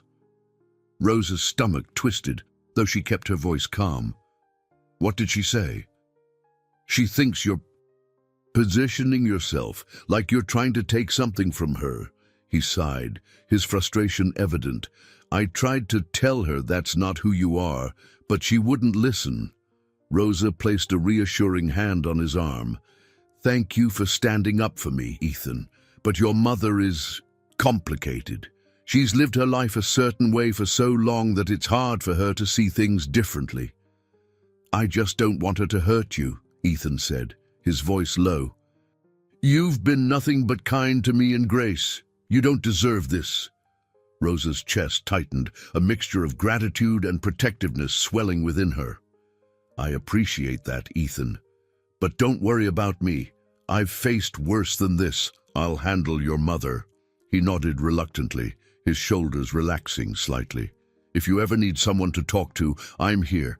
Grace, too." "You're not alone."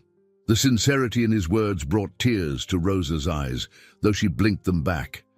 "Thank you," she said softly. As Ethan left, Rosa sat alone in the quiet room, her mind racing.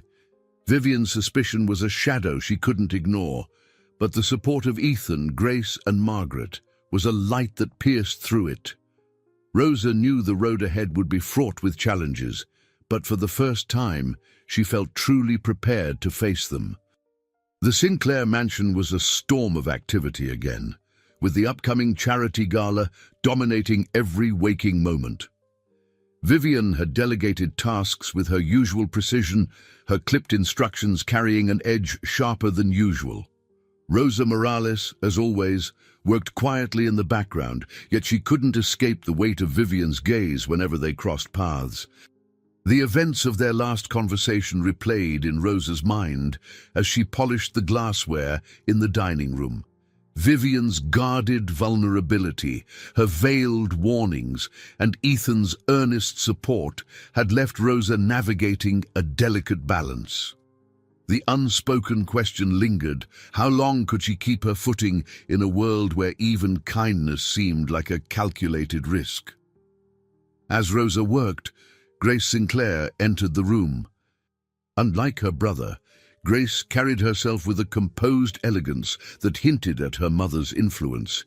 Yet, in moments of candidness, there was an openness about Grace that reminded Rosa of Ethan. "Rosa," Grace began, her tone hesitant. "Do you have a moment?" Rosa straightened, setting the glassware aside. "Of course, Miss Sinclair. What can I do for you?" Grace waved a hand dismissively. "Please, just call me Grace. I wanted to talk to you about my mother." Rosa's brow furrowed slightly, though she kept her expression neutral. "What about her?" Grace leaned against the dining table, her arms crossed. "I know she's been difficult lately, more than usual.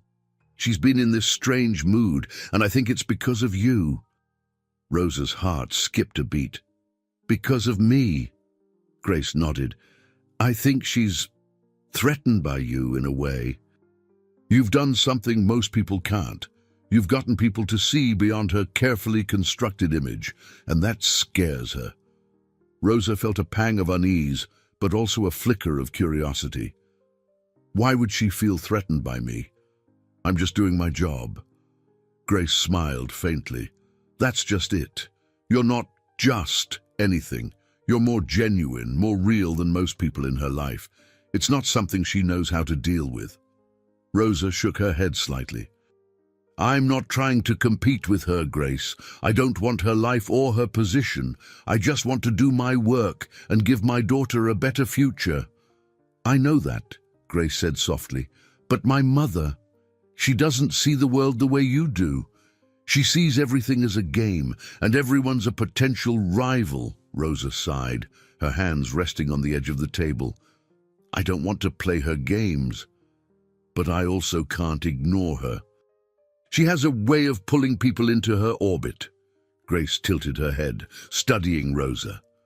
Maybe that's why you're the only person who has a chance of changing her. She respects you, even if she'd never admit it. The idea was both flattering and daunting. Rosa had never set out to change Vivian Sinclair, nor did she believe it was possible. Yet Grace's words carried a note of hope that Rosa couldn't entirely dismiss. "Thank you for telling me this," Rosa said finally. "I'll do my best to navigate things carefully." Grace smiled, though there was a hint of sadness in her eyes. "Good luck. You'll need it." The evening of the gala arrived, and the mansion was transformed into a glittering spectacle of wealth and elegance. The ballroom shimmered with crystal chandeliers and gold accents, the tables adorned with arrangements of white roses and delicate orchids. Guests arrived in droves, their laughter and conversation filling the air. Rosa had been given another formal dress to wear, this time a deep green that complemented her warm complexion. She felt out of place among the polished crowd, but Margaret Hewitt's encouraging smile from across the room grounded her. Rosa busied herself, ensuring everything ran smoothly, her movements precise but unobtrusive. As the evening progressed, Vivian took center stage to deliver her opening remarks. She stood poised beneath the largest chandelier, her crimson gown catching the light as she addressed the crowd with practiced charm. "Tonight," Vivian began, her voice carrying effortlessly, "we gather not only to celebrate our shared successes, but to support those who need us most. This gala is a testament to the power of generosity and the impact we can have when we come together." The applause that followed was enthusiastic but brief, and Vivian's eyes flicked toward Rosa for a split second, a gesture so subtle that most wouldn't have noticed. Rosa, however, felt the weight of it. After the speech, the evening unfolded in a blur of mingling and fundraising. Rosa found herself approached by several guests, some of whom recognized her from previous events. Their words were kind, though Rosa couldn't shake the feeling that many were more intrigued by her presence than genuinely invested in her story.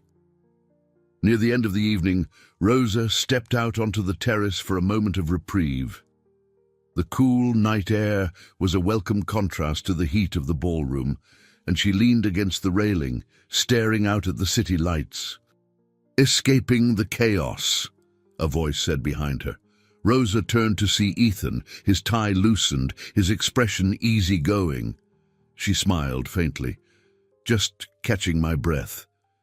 He joined her at the railing, his gaze on the skyline. "You did great tonight. People are still talking about you." Rosa shrugged. "I didn't do much." "You didn't have to," Ethan said. "Sometimes just being yourself is enough." Rosa glanced at him, her chest tightening at the sincerity in his tone. "Thank you, Ethan," he smiled, but it was fleeting. I wish Mum could see what we see. The way you inspire people, the way you remind us of what really matters." Rosa placed a hand on his arm, her touch gentle but firm. "Your mother has her own way of seeing the world, but maybe if we show her enough patience and compassion, she'll start to see it differently." Ethan nodded, his expression thoughtful. "Maybe." As they stood together under the stars, Rosa felt a quiet determination settle within her. The road ahead was uncertain, but for the first time, she felt like she wasn't walking it alone. And that made all the difference. The gala had left the Sinclair mansion in a temporary state of disarray. While the staff worked tirelessly to restore order, Rosa Morales focused on her usual tasks, finding solace in the rhythm of cleaning and organizing. Yet her mind refused to quiet. The moments shared with Ethan on the terrace, the veiled glances from Vivian, and the whispers of admiration from the guests still echoed in her thoughts. It was mid-afternoon when the unexpected happened. Rosa was in the library, dusting the towering shelves, when Vivian walked in, her heels clicking sharply against the wooden floor. Rosa paused, straightening immediately, her hands clutching the duster as though it might anchor her in the sudden tension. "Rosa," Vivian began, her voice crisp but not unkind, "do you have a moment?" "Of course, Mrs. Sinclair," Rosa replied, setting the duster aside. Vivian gestured toward the armchairs by the window. "Sit." Rosa hesitated, but obeyed, lowering herself into one of the chairs. Vivian took the seat opposite her, crossing her legs gracefully and resting her hands on the arms of the chair. For a moment, she said nothing, her sharp gaze fixed on Rosa as though measuring her. "You've become quite the topic of conversation lately," Vivian said finally. "At the gala, during the events leading up to it. People are intrigued by you." Rosa met Vivian's gaze evenly. "I've only been doing what you've asked of me, Mrs. Sinclair." Vivian's lips curved into a faint smile. "And yet, you've done more than that. You've managed to turn their intrigue into admiration. A rare skill, I'll admit." Rosa remained silent, sensing there was more to come. Vivian leaned forward slightly, her expression sharpening, but admiration can be a double-edged sword. It can elevate you or it can put a target on your back. And in this world, people are always looking for vulnerabilities to exploit. Rosa felt the weight of Vivian's words, but refused to be intimidated. "I've spent my life learning how to survive, Mrs. Sinclair. I'm not afraid of challenges." Vivian's smile widened, though it remained tinged with something darker. "Good, because challenges are inevitable, especially when you're walking the path you've chosen." "What path is that?" Rosa asked, her tone steady. Vivian tilted her head, studying Rosa with a mixture of curiosity and caution. "The one where you become more than what you are now, where you start to realize your potential and others start to take notice." Rosa hesitated, her thoughts racing. Vivian's words were laced with both encouragement and warning, a delicate balance that left Rosa unsure of the older woman's true intentions. "I'm not trying to become anything I'm not," Rosa said carefully. "I'm just trying to provide for my daughter and give her the opportunities I never had." Vivian's expression softened, just for a moment. "A noble goal. But don't underestimate how the choices you make now will shape the life she sees. You're setting an example, whether you realize it or not." The words struck a chord, and Rosa felt a pang of both pride and responsibility. She nodded slowly, her voice quieter but no less resolute. "I understand." Vivian rose gracefully, smoothing the fabric of her dress. "Good. Then we'll see how far you can take this." With that, she left, her presence lingering in the room long after she had gone. That evening, Rosa returned to her apartment, the familiar warmth of home a welcome contrast to the calculated elegance of the mansion. Clara greeted her with her usual enthusiasm, her bright eyes lighting up as she launched into a detailed account of her day at school. "Mama, guess what?" Clara said, practically bouncing as she spoke. "My teacher asked me to help with the science fair next month. She said I have a real talent for explaining things." Rosa smiled, her heart swelling with pride. "That's wonderful, mi amor. I'm so proud of you." Clara beamed, then paused, her expression turning serious. "Mama, can I ask you something?" "Of course," Rosa said, sitting beside her on the worn couch. "What is it?" "Are you happy?" Clara asked, her voice soft but filled with earnestness. The question caught Rosa off guard. She stared at her daughter, her chest tightening as she considered her answer. "Why do you ask, Clara?"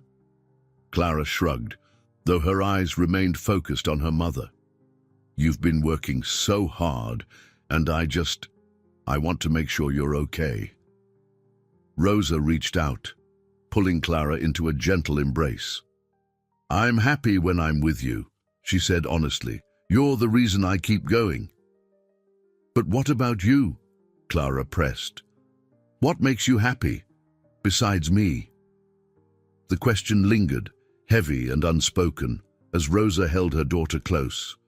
For so long, Rosa's happiness had been secondary to survival, her dreams sacrificed for the sake of providing a stable life for Clara.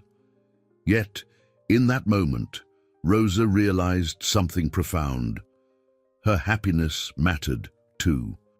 Not just for herself, but for Clara, to show her daughter that it was possible to thrive, not just endure.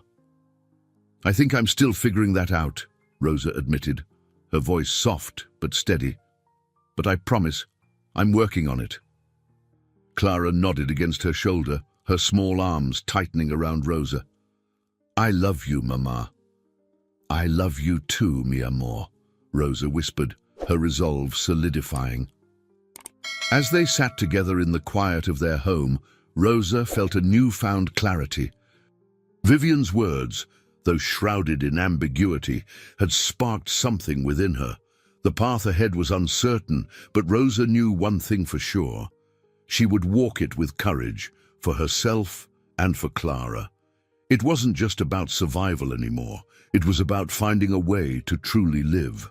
The Sinclair mansion was unusually quiet in the early morning, with the soft hum of distant traffic the only sound breaking the stillness.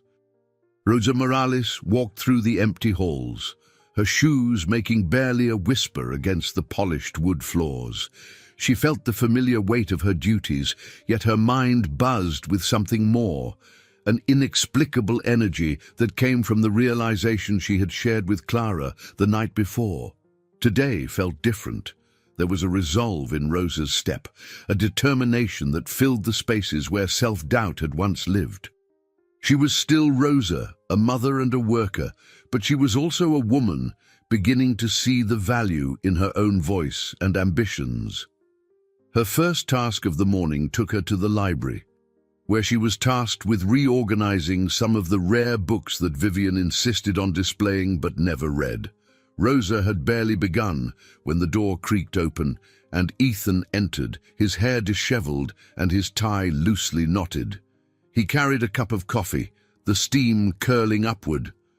"Rosa," he greeted, his tone light but distracted. "What are you doing here so early?" "Just working," Rosa replied, glancing up from the row of books. "What about you? Don't you have school today?" Ethan shrugged, setting the coffee cup on a nearby table. "I do, but I needed a break. Mom's been on edge, and it's exhausting." Rosa nodded knowingly. "She does have a way of keeping everyone on their toes." Ethan leaned against the edge of the table, his expression thoughtful. "I don't get her sometimes. It's like she's always trying to prove something, but I don't know to who." Rosa paused, her fingers brushing the spines of the books. "Maybe she's trying to prove something to herself." Ethan frowned. "What do you mean?" Rosa turned to face him fully. "Sometimes people who seem the strongest are the ones carrying the heaviest burdens. They try to control everything because it's their way of protecting themselves from feeling vulnerable." Ethan studied her, his gaze softening. "Do you think she'll ever stop?" Rosa offered a small smile. "Maybe, if she feels like she doesn't have to control everything anymore." Ethan seemed to consider this, then sighed. "I wish I could tell her that. But every time I try to talk to her, it feels like I'm hitting a wall." "Walls take time to break down," Rosa said gently. "But you're doing more than you realize just by trying." Ethan gave her a faint smile. "Thanks, Rosa. You always know what to say." Before he could leave, Grace appeared in the doorway, her heels clicking against the hardwood as she walked in. She carried her usual air of confidence, though her expression held a trace of unease. "Ethan," she said, her tone brisk, "Mom's looking for you. Something about a meeting she forgot to tell you about." Ethan groaned, running a hand through his hair. "Of course she did. Grace turned her attention to Rosa, her expression softening. "Morning, Rosa. How are you?" "Good, thank you," Rosa replied. "You seem busy." Grace let out a short laugh. "That's one way to put it. Mom's been in overdrive since the gala. I think she's planning something else, but she won't tell anyone what it is." Rosa raised an eyebrow. "Another event?" Grace shrugged. "It's hard to say. She's been unusually quiet, which usually means she's plotting something big." Ethan shot Rosa a look, as if to say, "This is exactly what I mean." "Well," Grace continued, glancing at her watch, "I'd better get going." "Don't let her rope you into anything, Ethan." With that, she left, her heels clicking away down the hall. Ethan sighed again, picking up his coffee. "Wish me luck." Rosa smiled. "Good luck." Later that day, Rosa found herself summoned to Vivian's office, a room she rarely entered. It was as pristine and intimidating as its owner, with its sleek black desk, floor-to-ceiling windows, and minimalist decor. Vivian sat behind the desk, her hands clasped in front of her, her expression unreadable. "Rosa," Vivian began as Rosa stepped inside. "Sit." Rosa obeyed, taking the chair opposite Vivian's. She felt the tension in the room but kept her expression neutral. "I've been thinking about what you said the other day," Vivian said, her tone measured. "About compassion and strength." Rosa blinked, caught off guard. She hadn't expected Vivian to bring it up again, much less admit to reflecting on it. "I don't necessarily agree with you," Vivian continued, "but I've come to realize that there's value in your perspective." Rosa chose her next words carefully. "I appreciate you saying that, Mrs. Sinclair." Vivian leaned back slightly, her gaze narrowing. "I've also noticed the way you've connected with my children. Grace speaks highly of you. And Ethan." "Well, he trusts you more than he trusts me." Rosa's stomach tightened. "I'm not trying to come between you and your children, Mrs. Sinclair." Vivian waved a hand dismissively. "I know that, but it's made me realize something. I've spent so much time trying to mold them into what I think they should be, that I may have forgotten to let them be who they are." Rosa hesitated, unsure how to respond. Vivian's admission felt like a rare crack in her armor, and Rosa didn't want to overstep. "They see you as a role model, Rosa," Vivian said, her voice softening. "And perhaps I should start seeing you that way too." The words hit Rosa like a wave, leaving her momentarily speechless. "Thank you," she said finally. "That means a lot." Vivian nodded, though her expression remained guarded. "Don't let it go to your head." As Rosa left the office, her thoughts raced. For the first time, she felt a glimmer of true understanding between herself and Vivian, a fragile bridge beginning to form. It wasn't trust, not yet, but it was a start, and for Rosa, that was enough to keep moving forward. The days following Rosa's conversation with Vivian unfolded with a peculiar mix of tension and quiet. The Sinclair mansion hummed with its usual rhythm of meticulous order, but there was an air of uncertainty in the spaces between. Rosa felt it in the way Vivian's gaze lingered a moment too long, or in how Grace and Ethan seemed to tread carefully around their mother. Rosa, however, maintained her routine with steadfast composure. Her every action was deliberate, though her thoughts were increasingly preoccupied by the shifting dynamics in the house. Vivian's words had planted a seed of doubt and possibility, leaving Rosa to wonder if the bridges forming between them were sturdy enough to bear the weight of what might come. It was during an unassuming morning in the kitchen that Ethan found Rosa again, his familiar presence breaking through the rhythm of her work. He carried a book in one hand and a cup of coffee in the other, his expression tinged with an air of hesitation. "Rosa," he began, leaning against the counter. "Do you have a second?" Rosa looked up from the vegetables she was chopping, offering him a small smile. "For you, always." He set the book down on the counter and ran a hand through his hair. I don't know how to say this, but I feel like things are changing. With Mom, with everything. Rosa paused, placing the knife down carefully. What do you mean? Ethan's shoulders slumped slightly, the confidence he usually carried slipping for a moment. It's like she's trying, to be different, but I can't tell if it's real or if it's just another one of her strategies. Rosa considered his words carefully. Sometimes change starts as a strategy, but that doesn't mean it can't become real. Ethan's brow furrowed. Do you think she can change after everything? Rosa met his gaze, her voice steady. I think anyone can change if they want to, but it's not easy. And it doesn't happen overnight. Ethan nodded, though his expression remained troubled. I just don't want to get my hopes up. Rosa reached out, placing a hand on his arm. It's okay to hope, Ethan, even if it's hard. He smiled faintly, the tension in his shoulders easing. You always make things sound so simple. They're not, Rosa replied, her tone soft but firm. But sometimes simplicity is what we need to focus on.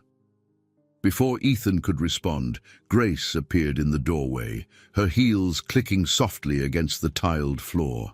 She held a tablet in her hand, her expression a mix of curiosity and concern. Ethan, she said, her voice brisk, Mom's asking for you. She's in her office. Ethan groaned but nodded. Of course she is. Grace turned to Rosa, her tone softening. Are you okay? You've been dealing with a lot lately. Rosa smiled, appreciating the concern. I'm fine, Grace, thank you. Grace hesitated, then nodded, her expression thoughtful. Let us know if you need anything. Seriously. Rosa's heart warmed at the sincerity in Grace's voice. I will. Thank you. As the siblings left, Rosa returned to her work, her thoughts lingering on their words.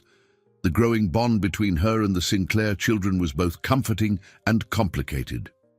She valued their trust but knew that it also placed her in a delicate position, especially as Vivian continued to navigate her own unspoken transformation. Later that afternoon, Rosa found herself summoned to Vivian's office once again. The room was as pristine as ever, its minimalist decor contrasting sharply with the weight of the conversations that often took place there. Vivian sat behind her sleek black desk, her hands folded neatly on the surface. Rosa, Vivian began as Rosa stepped inside. Thank you for coming. Rosa inclined her head politely. Of course, Mrs. Sinclair. Vivian gestured for her to sit, her expression unreadable. I've been thinking a lot about the direction this household is heading, about the kind of example I want to set for my children. Rosa settled into the chair opposite Vivian, her posture attentive but calm. That's an important thing to consider. Vivian's lips twitched into a faint smile, though it lacked her usual sharpness. You're very diplomatic, Rosa. It's one of your many talents. Rosa remained silent, waiting for Vivian to continue. I've spent so much of my life trying to control everything, Vivian admitted, her voice quieter than usual. And I see now that it's cost me more than I'd like to admit. Rosa's chest tightened at the vulnerability in Vivian's tone. Change is hard, she said gently, but it's never too late to start. Vivian's gaze met Rosa's, a flicker of uncertainty in her eyes. You make it sound so simple. It's not, Rosa replied, echoing her earlier words to Ethan. But simplicity can be a good place to begin. For a moment, the room was silent, the weight of the conversation hanging between them. Then Vivian leaned back in her chair, her expression softening. I'm going to try, she said, her voice resolute, for Ethan and Grace, and for myself. Rosa nodded, a small smile playing on her lips. That's all anyone can ask. As she left the office, Rosa felt a strange mix of hope and trepidation. Vivian's words carried the promise of change, but promises were fragile things. Still, Rosa chose to believe in the possibility, not just for Vivian, but for herself and the family they were slowly becoming. For the first time, Rosa felt as though she was standing at a crossroads, the paths before her illuminated by both uncertainty and hope.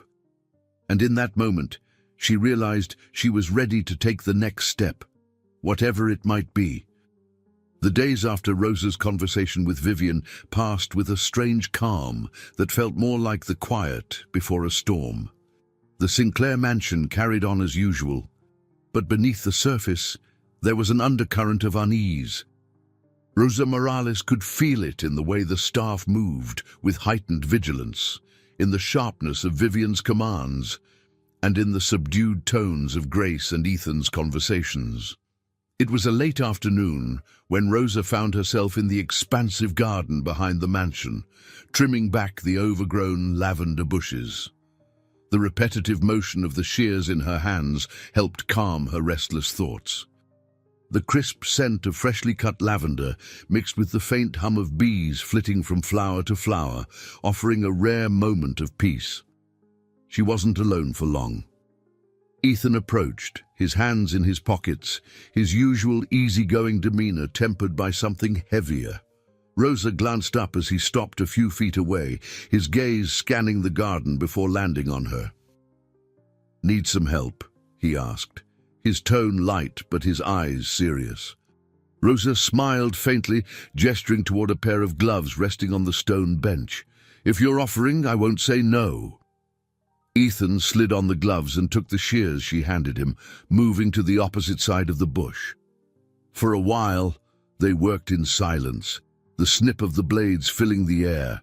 It wasn't until the bush was nearly trimmed that Ethan spoke again.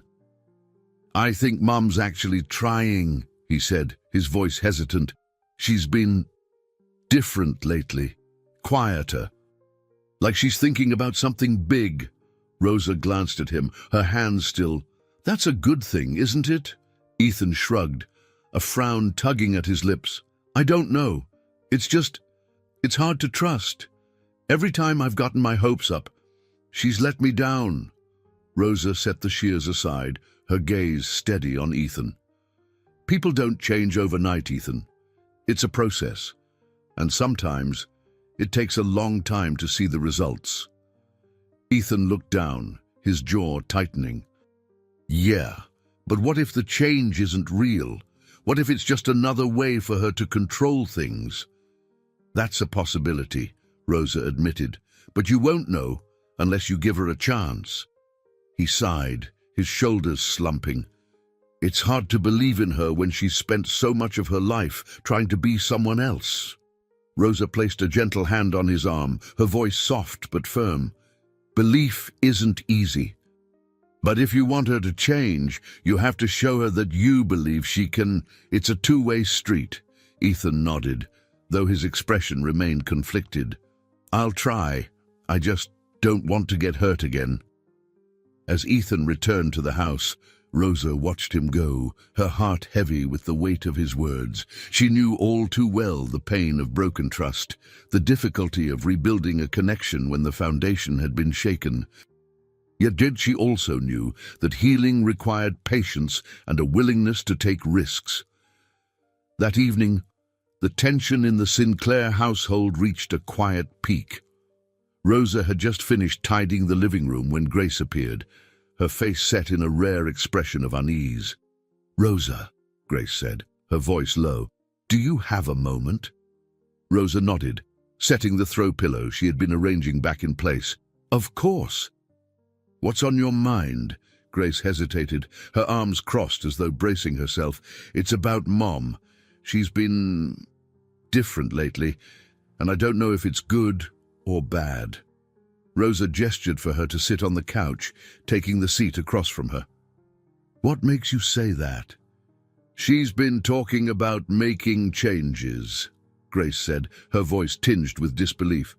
"About being more present, more human, I guess.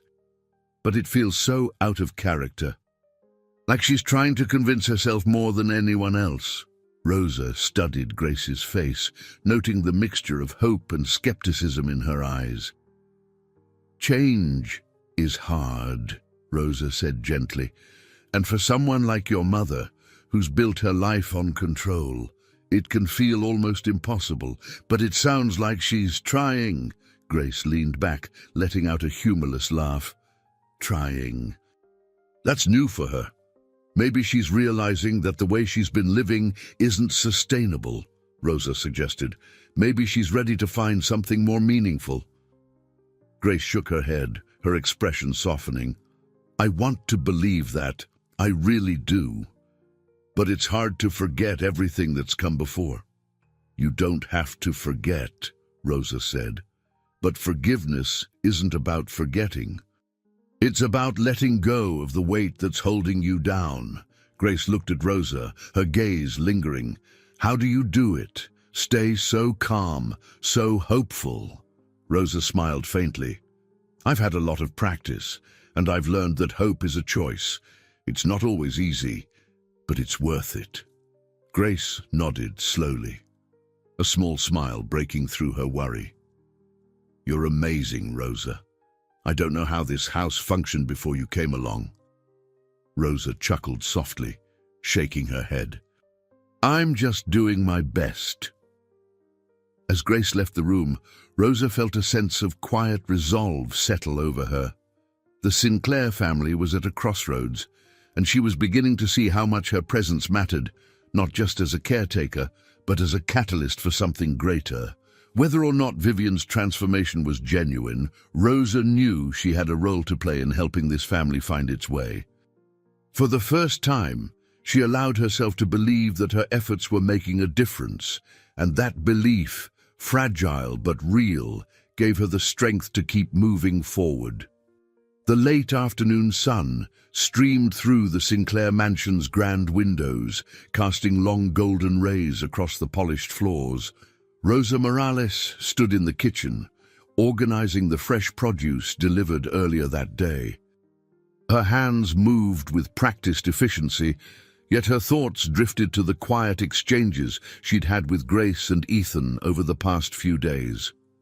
Their guarded hope and uncertainty mirrored her own feelings toward Vivian, whose enigmatic shifts in behavior had left Rosa wondering what was truly at play. Her thoughts were interrupted by the sudden arrival of Margaret Hewitt. Margaret's presence always carried a sense of warmth and calm, but today her sharp eyes betrayed a subtle intensity.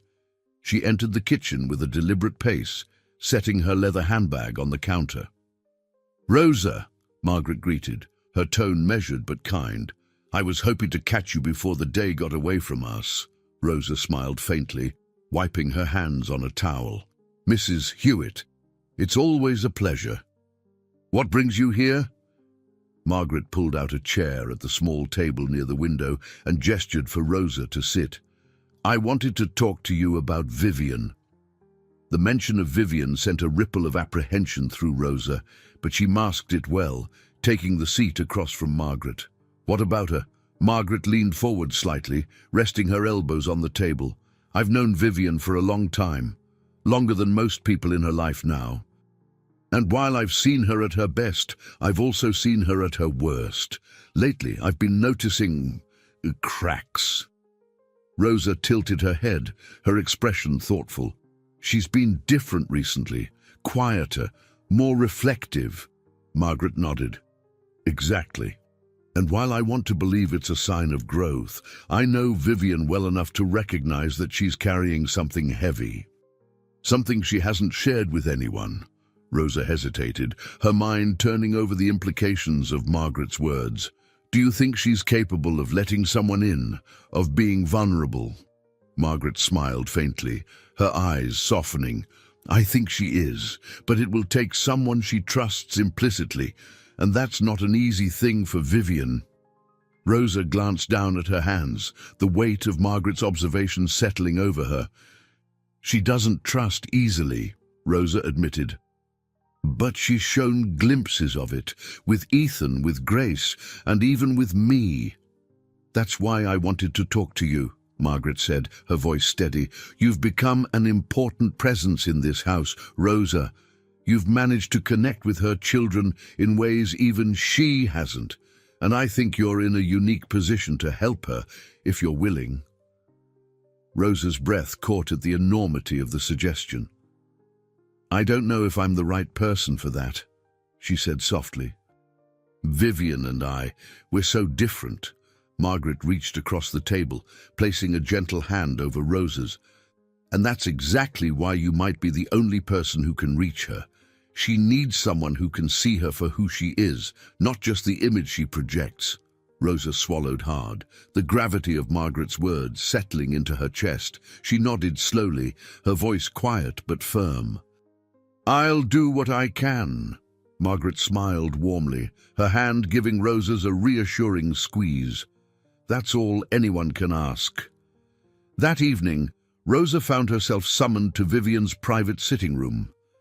The space was more intimate than the formal areas of the mansion, with softer lighting and personal touches. A framed photograph of Grace and Ethan as children, a worn leather journal on the side table.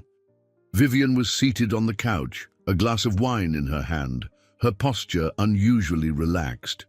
"Rosa," Vivian said as Rosa entered, "sit with me."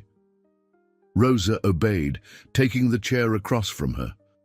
She folded her hands neatly in her lap, waiting for Vivian to speak. For a long moment, Vivian said nothing, her gaze fixed on the wine swirling in her glass. When she finally spoke, her voice was quieter than Rosa had ever heard it. "Do you ever feel like you're carrying something so heavy that it might break you?" Rosa's heart ached at the vulnerability in Vivian's tone. "Yes," she replied honestly. "I've felt that many times." Vivian looked up, her eyes searching Rosa's face. "How do you keep going?" Rosa hesitated, choosing her words carefully. "I remind myself why I'm carrying it. For my daughter. For the life I'm building for her. And I remind myself that even the heaviest burdens don't last forever." Vivian let out a bitter laugh, shaking her head. "You make it sound so simple." "It's not simple," Rosa said gently, "but it's a choice. And sometimes, making that choice every day is the hardest part." Vivian set her glass down, her hands trembling slightly. "I've made so many mistakes, Rosa. I've hurt people I care about, pushed them away because it felt safer than letting them in." Rosa leaned forward, her voice steady but soft. "It's not too late to change that. It's never too late to try." Vivian looked at Rosa, her expression a mix of gratitude and fear. "Do you really believe that?" "I do," Rosa said firmly, "but it starts with being honest, with yourself and with the people you care about." Vivian nodded slowly, her gaze dropping to her hands.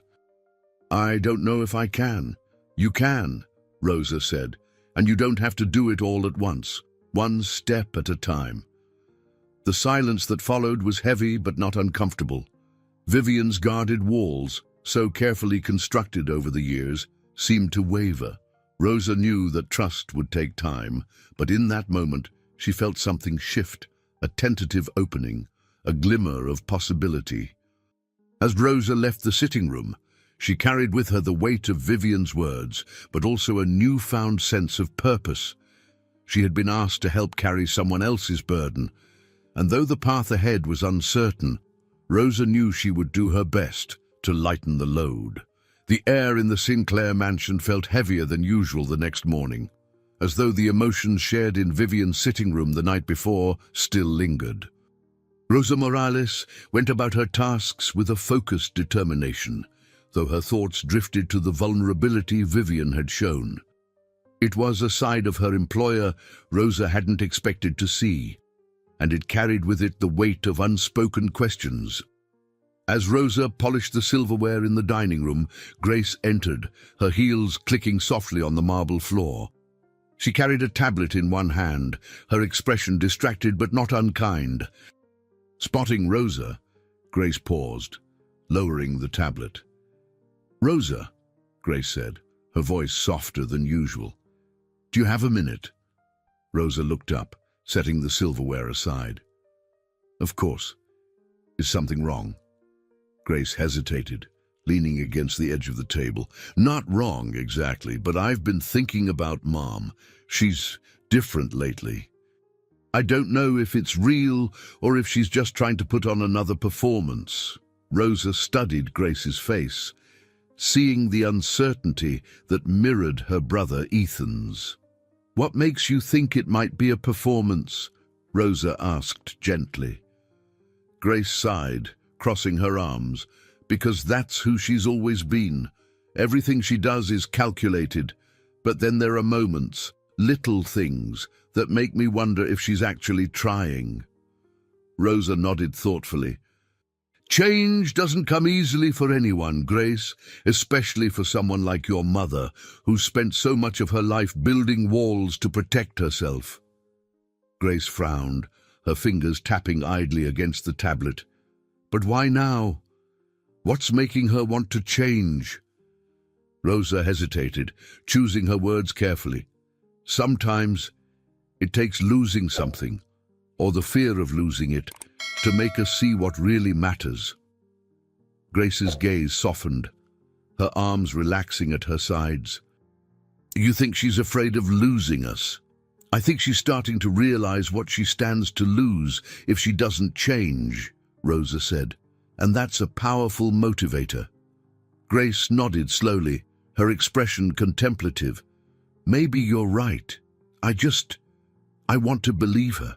I want to believe that she can be the mother we've always needed. Rosa offered a small smile, her voice steady. Believing in someone is the first step to helping them believe in themselves. Grace's lips quirked into a faint smile, though her eyes still held a hint of doubt. You're annoyingly wise, Rosa. Rosa chuckled softly, shaking her head. Not wise, just experienced. Grace straightened, her expression warming. Well, whatever it is, we're lucky to have you. Don't let her scare you off, okay? She doesn't scare me, Rosa said simply. I've seen too much to be scared by someone like Vivian, Grace laughed, the sound light but genuine. You're braver than I am.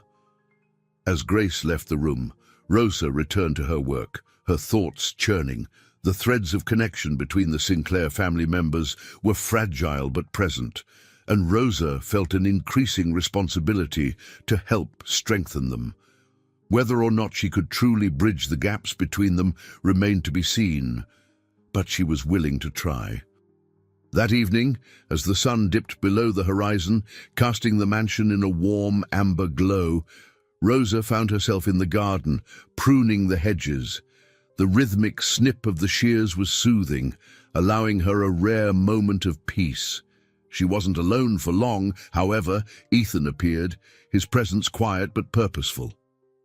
Rosa, he called softly, stepping closer. I figured I'd find you here. Rosa looked up, smiling faintly. It's my favorite place to clear my head. Ethan nodded, leaning against the garden bench. I get that. Sometimes I come out here at night, just to think. Rosa returned to her task, her tone light. And what's on your mind tonight? He hesitated, his gaze fixed on the distant horizon. Mom, I've been trying to figure her out, but it's like every time I think I understand her, she changes. Rosa glanced at him, her expression thoughtful. People are complicated, Ethan. Your mother more than most, but she's trying, and that's worth something. Ethan sighed, running a hand through his hair. I want to believe that, I really do, but it's hard. She spent so much time being, well, her. It's hard to imagine her as anything else. Rosa set the shears aside, turning to face him fully. Change doesn't erase who someone was, Ethan. It adds to who they are. Your mother will always have parts of her that are difficult to understand, but that doesn't mean she can't grow into someone better. Ethan's gaze softened, his voice quieter. You really think she can change? I think she can, Rosa said firmly, but she'll need your support and your patience. Ethan nodded slowly, his expression thoughtful. "I'll try. For Grace and for myself." Rosa smiled, reaching out to place a comforting hand on his shoulder. "That's all anyone can ask." As Ethan left the garden, Rosa sat on the bench, her gaze drifting to the stars beginning to appear in the evening sky. The Sinclair family's journey toward healing was far from over, but the small moments of connection she had witnessed gave her hope. They were learning to see each other not as roles to be played, but as people with flaws, strengths, and a shared desire for something better. For Rosa, that was enough to keep going. It wasn't just about surviving anymore. It was about helping others find their way, and in doing so, she was discovering her own path, one step at a time. The following morning began with the same quiet hum of routine in the Sinclair mansion. Yet Rosa Morales could feel an undercurrent of anticipation rippling through the air. Vivian had summoned the family to a late breakfast, an unusual event given her tendency to keep her children at arm's length. The notion of all four of them sitting together at the grand dining table was almost unthinkable. Rosa busied herself in the kitchen, helping the chef with the finishing touches. The aroma of freshly baked croissants and brewed coffee filled the air, mingling with the faint scent of polished wood from the dining room. As she arranged a platter of fruit, she glanced out the kitchen door, watching as Grace and Ethan made their way to the table. Grace's heels clicked confidently on the floor, while Ethan's tie hung loosely around his neck, his usual casualness intact. Vivian entered last, her movements deliberate and her gaze sweeping the room. She wore a navy blue dress, understated yet elegant, and her hair was perfectly coiffed. There was a tension in her posture, as if she were bracing herself for a conversation she couldn't avoid. Rosa lingered in the background, discreet but observant. She didn't expect to stay for long, but the palpable unease in the air kept her rooted to the spot. "Thank you for coming," Vivian began, her voice steady but softer than usual. She glanced at Grace and Ethan, her hands resting lightly on the back of her chair. "I realize it's not often that I ask for your time like this." Grace arched an eyebrow, her tone cautious. "You're right, it's not." Ethan shifted in his seat, his gaze flickering between Vivian and Grace. "What's this about, Mom?" Vivian took a deep breath, her fingers tightening on the chair for a moment before she sat. "I wanted to talk to both of you about the way things have been, about us." Grace and Ethan exchanged a glance. The skepticism in their eyes mirrored perfectly. Vivian clasped her hands on the table, her expression unreadable. "I know I haven't always been the mother you needed. I've made mistakes, more than I care to admit. And for a long time, I thought that keeping things under control, keeping a certain image, was what mattered most." "Sounds about right," Grace muttered, crossing her arms. Vivian's jaw tightened, but she didn't respond to the jab.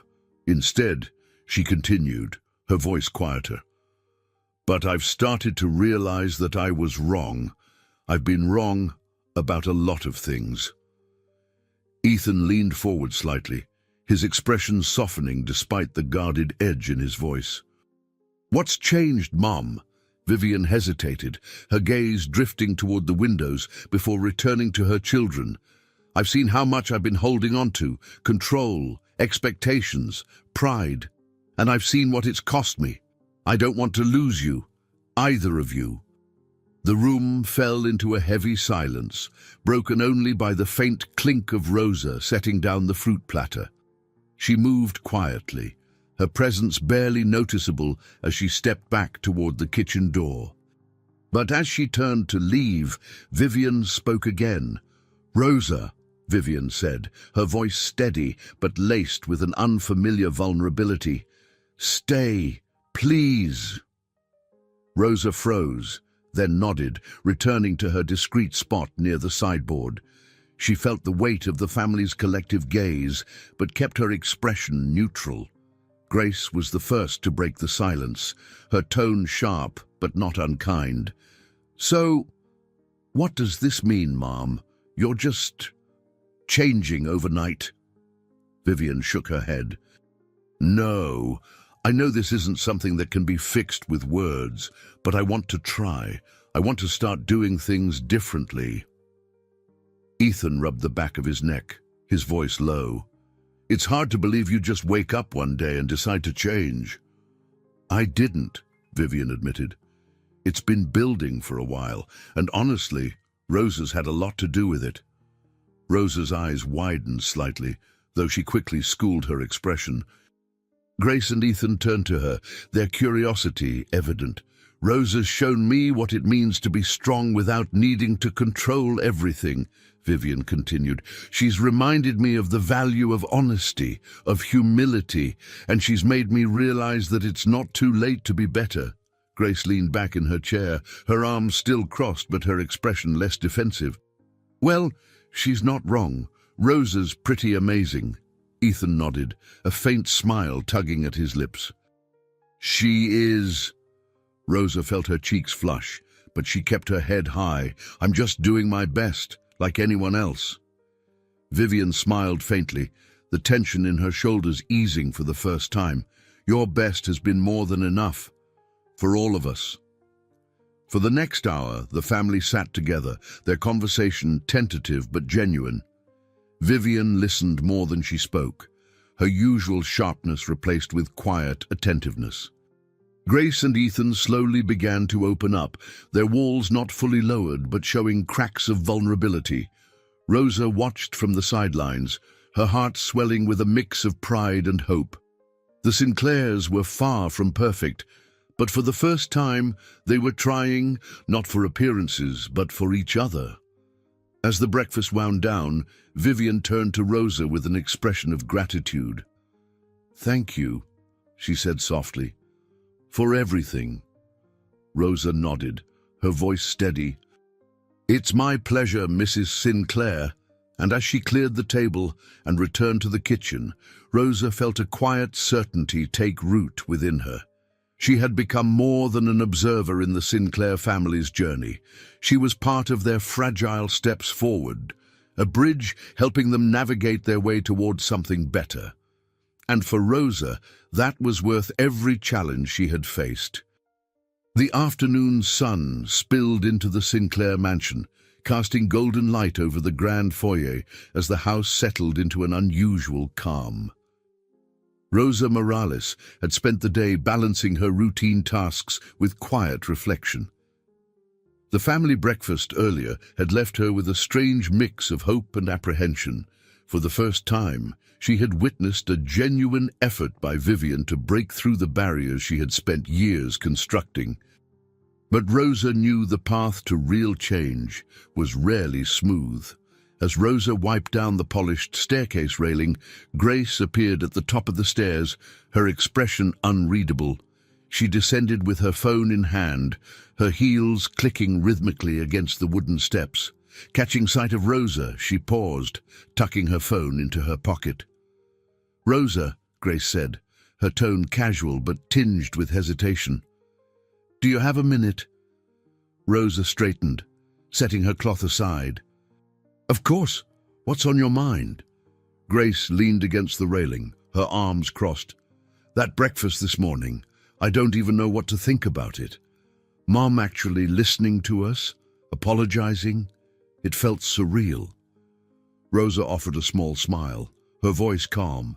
"It's not easy for someone like your mother to admit when she's wrong, but she's trying, Grace. That has to mean something." Grace sighed, her fingers tapping idly against the banister. "I want to believe it, I really do, but I've seen her act like this before, only for everything to go back to how it was." "People don't change overnight," Rosa said gently, "but if you give her a chance, she might surprise you." Grace studied Rosa for a moment, her expression softening. "You always know what to say. How do you stay so balanced through all of this?" Rosa chuckled softly, shaking her head. "I've learned to take things one day at a time." And I remind myself why I'm here. What's important? Grace nodded slowly, her gaze thoughtful. I guess I could learn a thing or two from you. Rosa smiled, but before she could respond, the sound of raised voices echoed from Vivian's office. Both women turned toward the source, their expressions tightening, Grace's brows furrowed, and she started toward the hallway. "Stay here," Grace said, her tone firm. "I'll handle it." Rosa hesitated, watching as Grace disappeared down the hall. The tension in the air thickened, but Rosa kept her composure, her instincts urging her to stay within earshot. She moved closer to the hallway, careful not to intrude but listening for any sign that she might be needed. From the office, Vivian's voice rang out, sharp but strained. "Ethan, I'm trying to have a conversation with you. And I'm trying to understand why you're suddenly so interested," Ethan shot back, his tone defensive. "You can't just decide to be involved now and expect everything to be fine." "I know I've made mistakes," Vivian replied, her voice quieter but no less intense. "But I'm trying to fix them. Can't you at least meet me halfway?" The silence that followed was heavy, broken only by the muffled sound of footsteps as Grace entered the room. "Okay, what's going on?" Grace demanded, her voice carrying an edge of authority. "Ask Mom," Ethan said bitterly. "She's the one who dragged me in here." "I asked you in here because I want to talk," Vivian said, her frustration barely contained. "But it feels like no matter what I do, I can't get through to either of you." "That's because you've spent years treating us like props in your perfect little world," Ethan retorted. "How are we supposed to trust you now?" Grace's voice softened, though it carried a note of warning. "Ethan, that's enough." Ethan let out a bitter laugh. "Is it, or are we just supposed to pretend like everything's fine now?" Rosa's heart ached at the raw emotion in Ethan's voice. She edged closer, debating whether to intervene when Grace's voice rang out again. "Mom's trying," Grace said, her tone firm. "And yeah, it's not going to fix everything overnight, but if we don't at least give her a chance, then what's the point?" The room fell silent, and Rosa felt the weight of the family's unspoken pain pressing against the walls. She stepped back, giving them space, but ready to step in if needed. After what felt like an eternity, the office door opened and Grace emerged, her expression tight but composed. She spotted Rosa waiting in the hall and offered a small nod, her shoulders relaxing slightly. "It's complicated," Grace said quietly, "but I think we made some progress." Rosa smiled gently. "That's a start." Grace exhaled, her gaze steady on Rosa. "You should have been in there. You'd probably have fixed everything in 5 minutes." Rosa chuckled softly. "Some things can only be fixed from within." Grace nodded, her expression softening. "Thanks, Rosa, for everything." As Grace walked away, Rosa lingered in the hallway, her thoughts heavy yet hopeful. The cracks in the Sinclair family's foundation were deep, but they were beginning to mend, slowly and imperfectly. Rosa knew the road ahead would be long, but she also knew that even the smallest steps could lead to profound change. For now, that was enough. And Rosa was determined to keep walking beside them, no matter where the path led. The tension in the Sinclair mansion lingered like a storm cloud after the confrontation in Vivian's office. Rosa Morales moved through the house with practiced ease, her focus on her duties providing a semblance of normalcy. Yet she couldn't shake the echoes of Ethan's words or the pain in Vivian's voice. The fragile connections forming within the family were being tested, and Rosa hoped they would hold. Late in the afternoon, Rosa found herself in the sunroom, dusting the ornate shelves that lined the walls. The room, bathed in golden light, was one of her favorite spaces in the mansion, a rare blend of elegance and warmth. As she worked, the door creaked open, and Vivian stepped inside, her heels clicking softly against the tile floor. "Rosa," Vivian said, her tone quieter than usual. "Do you have a moment?" Rosa set down the dustcloth, turning to face her. "Of course, Mrs. Sinclair." Vivian gestured toward the small table by the window, where two chairs sat invitingly. "Sit with me." Rosa nodded, following her to the table. They sat in silence for a moment, the only sound the faint rustling of leaves outside. Vivian's usual commanding presence seemed tempered, her posture less rigid, her expression introspective. "I've been thinking about this morning," Vivian began, her voice steady but tinged with hesitation, "about what Ethan said." Rosa waited, her hands resting lightly in her lap. She knew better than to interrupt when Vivian was in this reflective mood. "He's right," Vivian admitted, her gaze fixed on the table. "I've spent so much time trying to control everything, our image, their lives, even my own feelings, and in doing so I pushed them away." Rosa's voice was gentle but firm. "Acknowledging that is the first step." Vivian looked up, her eyes searching Rosa's face. "But is it enough? How do I undo years of mistakes?" "You don't undo them," Rosa said simply. "You build on them. You show them, one day at a time, that you're willing to change." Vivian exhaled, leaning back in her chair. "That sounds so daunting." "Change always is," Rosa said with a faint smile. "But it's worth it." Vivian nodded slowly, her expression softening. "You've become an important part of this family, Rosa, more than I think you realize." Rosa felt a flicker of warmth at Vivian's words, but kept her response measured. "Thank you. I care about this family, and I want to see it heal." Vivian studied her for a moment, then smiled faintly. "You might be the glue holding us together." Before Rosa could respond, the door opened again, and Ethan stepped inside. His hands shoved into his pockets, he hesitated when he saw them sitting together but didn't retreat. "Am I interrupting?" Ethan asked, his tone neutral but his eyes wary. "Not at all," Vivian said, her voice soft. "Come, sit with us." Ethan raised an eyebrow but obliged, pulling out a chair and slumping into it. He glanced at Rosa, his expression softening slightly. "Rosa's here. That's a good sign." Vivian's lips twitched into a faint smile, though she didn't comment. Instead, she turned to Ethan, her voice quieter than Rosa had ever heard it. "I want to apologize, Ethan, for everything. For not being the mother you needed me to be." Ethan stiffened, his gaze darting to Rosa as if seeking reassurance. Rosa gave him a small nod, silently encouraging him to listen. Vivian continued, her tone earnest. "I know I've made it hard for you to trust me, and I don't blame you for being angry, but I want to try to be better for you and Grace." Ethan sat in silence, his jaw tight. When he finally spoke, his voice was low but steady. "It's not going to be easy, Mom. You can't just say the right things and expect us to forget everything." "I know," Vivian said, her hands clasped tightly in front of her, "but I'm willing to put in the work. I just hope you'll give me the chance." Rosa watched as Ethan's expression softened, the anger in his eyes giving way to something more vulnerable. He let out a sigh, leaning back in his chair. "I guess it's a start." Vivian's shoulders relaxed slightly, a hint of relief crossing her face.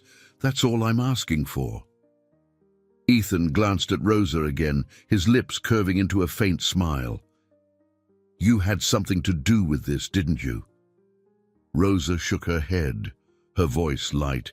"I just reminded your mother of what she already knew deep down." Vivian smiled at that, a genuine warmth in her expression.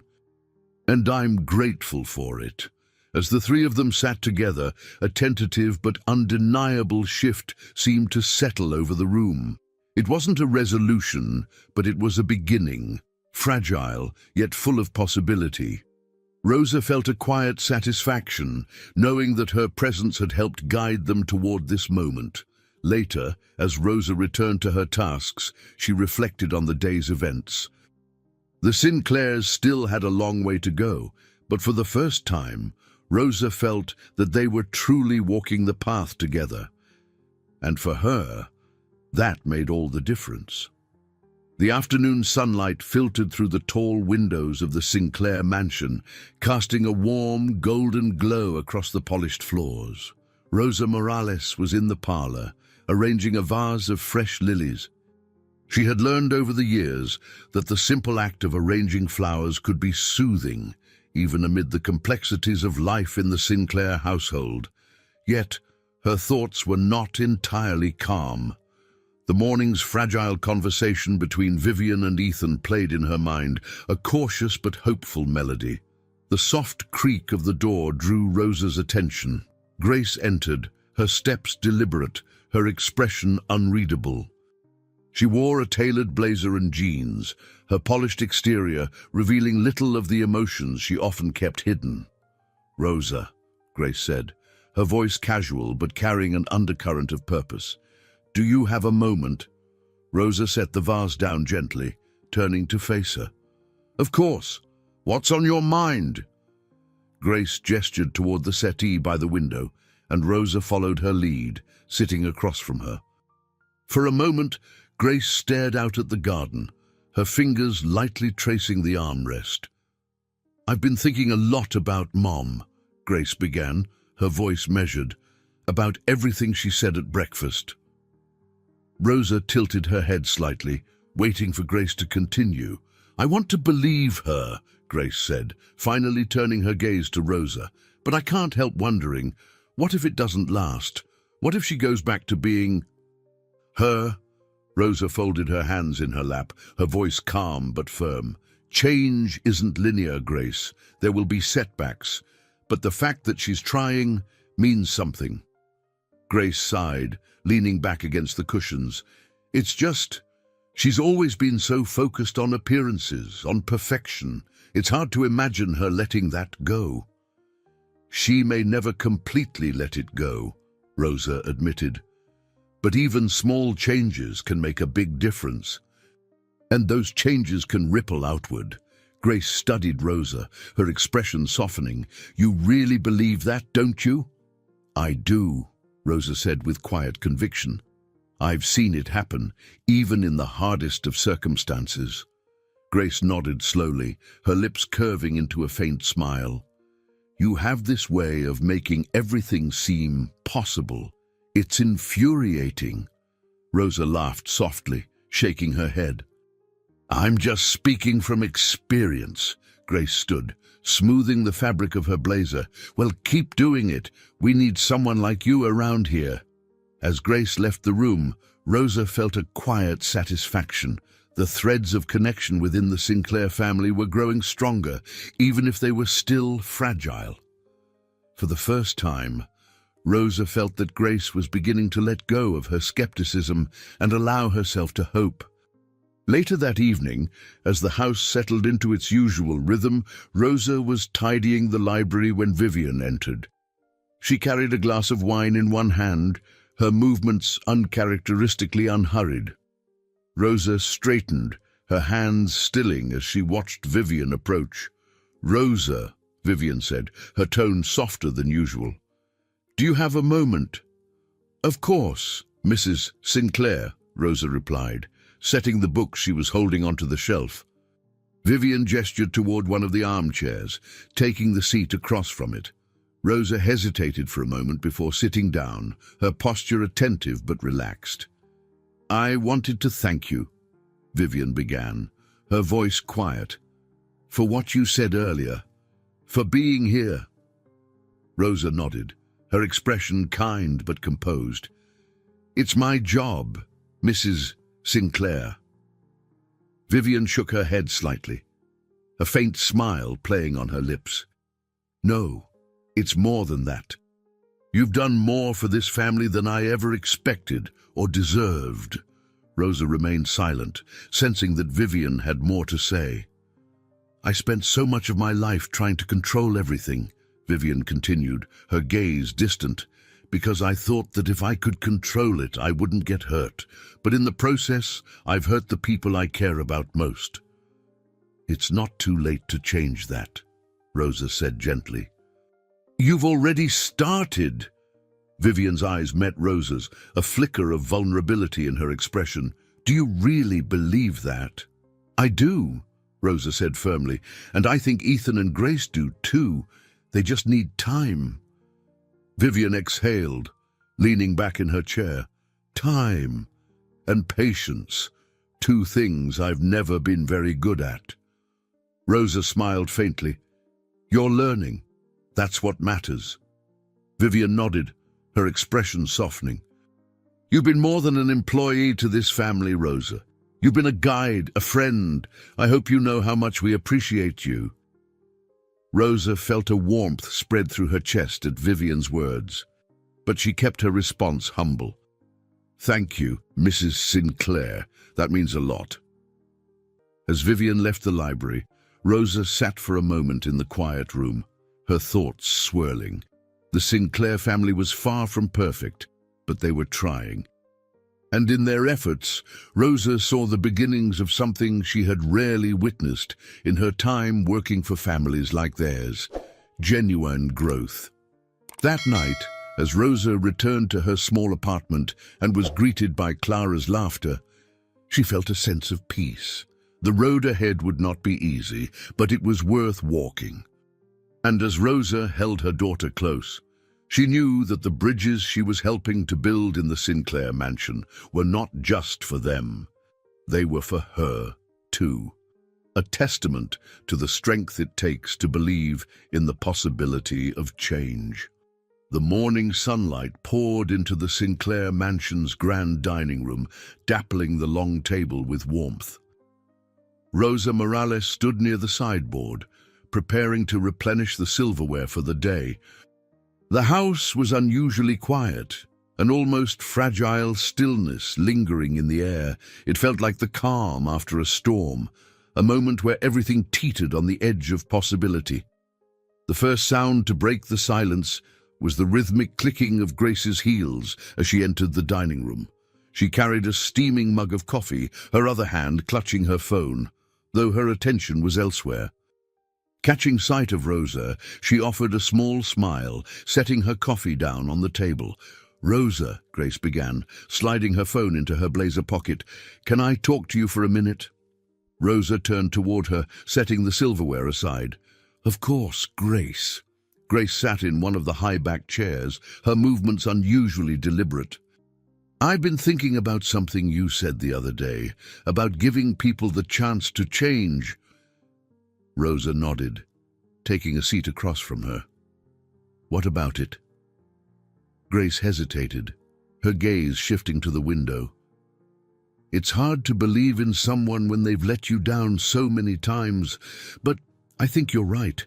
If I don't give Mom a chance now, I'll never know if she's really capable of being different. Rosa leaned forward slightly, her voice calm but firm. Trust is a risk, Grace, but it's also a gift. By giving her that chance, you're not just helping her, you're giving yourself the opportunity to heal. Grace nodded slowly, her expression softening. It's just hard to let go of the past. It always is, Rosa said gently, but holding on to it won't change what's already happened. It'll only keep you from moving forward. Grace looked at Rosa, her lips curving into a faint smile. You make it sound so simple. It's not, Rosa admitted, but that's why it's worth it. Grace exhaled, a small laugh escaping her. You're annoyingly wise, you know that? Rosa chuckled softly. I've been called worse. The lightness in their exchange seemed to ease some of Grace's tension, and Rosa felt a flicker of hope that the Sinclair family's fractures were beginning to mend. The afternoon brought a different kind of interaction. Ethan found Rosa in the library, where she was dusting the shelves. He appeared in the doorway, his usual casual demeanor replaced with something more subdued. Hey, Rosa, he said, stepping inside. Got a minute? Rosa set down her dusting cloth, turning to face him. Always. What's on your mind? Ethan hesitated, leaning against the desk. It's about Mom. I've been trying to figure out if I can trust her, if this change she's trying to make is real. Rosa nodded, her gaze steady. That's understandable. Trust takes time, Ethan. He ran a hand through his hair, letting out a frustrated sigh. I want to believe her. I really do. But it's hard to forget all the time she put her image above us. Rosa approached him, her voice soft but firm. The past is part of who we are, but it doesn't have to define what comes next. If she's willing to try, maybe you can meet her halfway. Ethan's shoulders slumped slightly, his expression conflicted. I just don't want to get hurt again. I understand, Rosa said, placing a reassuring hand on his arm. But sometimes, taking that risk is the only way to move forward, and you're stronger than you think. Ethan offered a faint smile, his voice quiet. I don't know how you do it, Rosa. Stay so calm, so hopeful. Rosa smiled gently. I've had practice, and I've learned that hope is the first step to finding something better. Ethan nodded, his expression softening. Thanks, Rosa. You always know what to say. As the evening approached, Vivian requested Rosa's presence in the sunroom. The space, filled with warm amber light, had become a frequent setting for their conversations. Vivian sat near the window, a glass of wine in her hand, her posture more relaxed than usual. Rosa, Vivian said as she entered, sit with me. Rosa nodded, taking the chair across from her. Of course, Mrs. Sinclair. Vivian took a sip of her wine, her gaze thoughtful. I spoke with Ethan earlier, and Grace. They're hesitant, but they're listening. That's a good sign, Rosa said gently. It means they're willing to try. Vivian's lips curved into a faint smile. You've had a hand in that, you know. They trust you. They trust me because I've been honest with them, Rosa said, and they're learning to be honest with themselves. Vivian nodded, her expression softening. You've done more for this family than I ever thought possible, Rosa. And I don't just mean your work here. You've given us something we didn't know we needed. Rosa felt a warmth spread through her chest, but kept her response measured. I'm just doing my best, Mrs. Sinclair. Vivian leaned back, her gaze steady on Rosa. Your best has been more than enough. As Rosa left the sunroom, she carried with her a sense of quiet accomplishment. The cracks in the Sinclair family's foundation were still there, but the healing process had begun. Rosa knew the road ahead would be challenging, but she also knew that progress, no matter how small, was worth celebrating. And as she returned to her quarters for the evening, Rosa allowed herself a moment of peace, knowing she had helped guide the family toward a better future. The following morning in the Sinclair mansion began with an uncharacteristic ease. The tension that usually hung in the air seemed to have softened, replaced by a tentative calm. Rosa Morales noticed the subtle shift as she prepared for the day, her steps lighter as she moved through the sunlit corridors. Though the changes were fragile, they were real, a sign that the family was beginning to find its footing. Rosa was in the kitchen, helping Monica arrange the breakfast trays, when Ethan entered. He was dressed casually, his tie missing as usual, but there was a sense of purpose in his stride. Morning, Rosa, he greeted, grabbing an apple from the counter. Got a second? Rosa nodded, wiping her hands on her apron. Of course. What's on your mind? Ethan leaned against the counter, taking a bite of the apple before speaking. I talked to Mom again last night.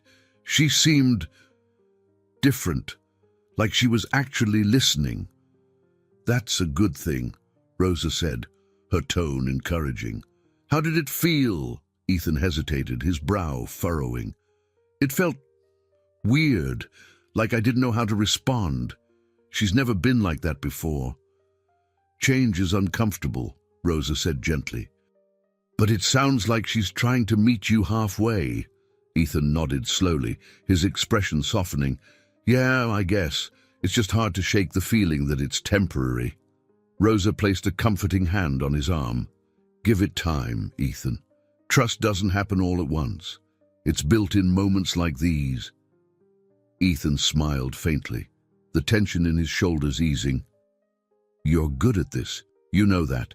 Talking people down from their ledges. Rosa chuckled softly. It's a skill I've had to learn? Ethan nodded, his smile widening slightly before he turned to leave. Thanks, Rosa, for everything.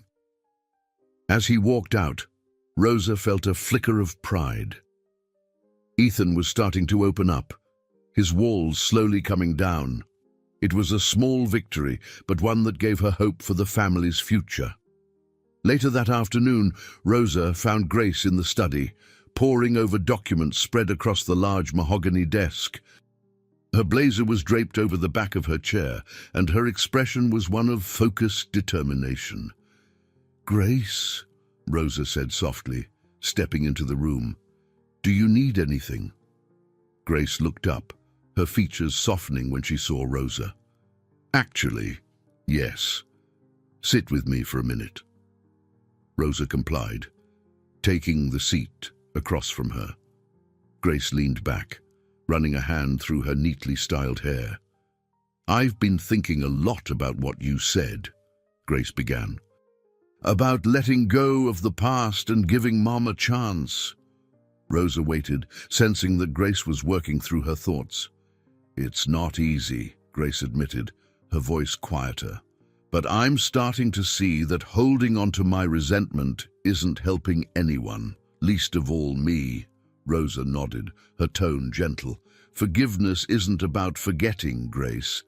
It's about freeing yourself from the weight of what's already happened." Grace sighed, a faint smile tugging at her lips. "You always know how to make things sound so manageable." "It's not easy," Rosa said honestly, "but it's worth it."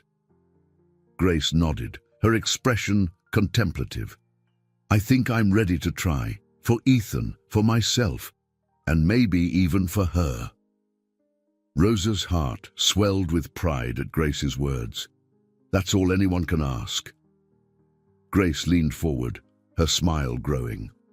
"You know, if you ever get tired of working for us, you could probably make a fortune as a therapist." Rosa laughed softly, shaking her head. "I think I'll stick to what I know."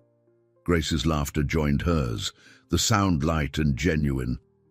Rosa felt the bond between them strengthen in that moment, a reminder that even small connections could lead to significant change.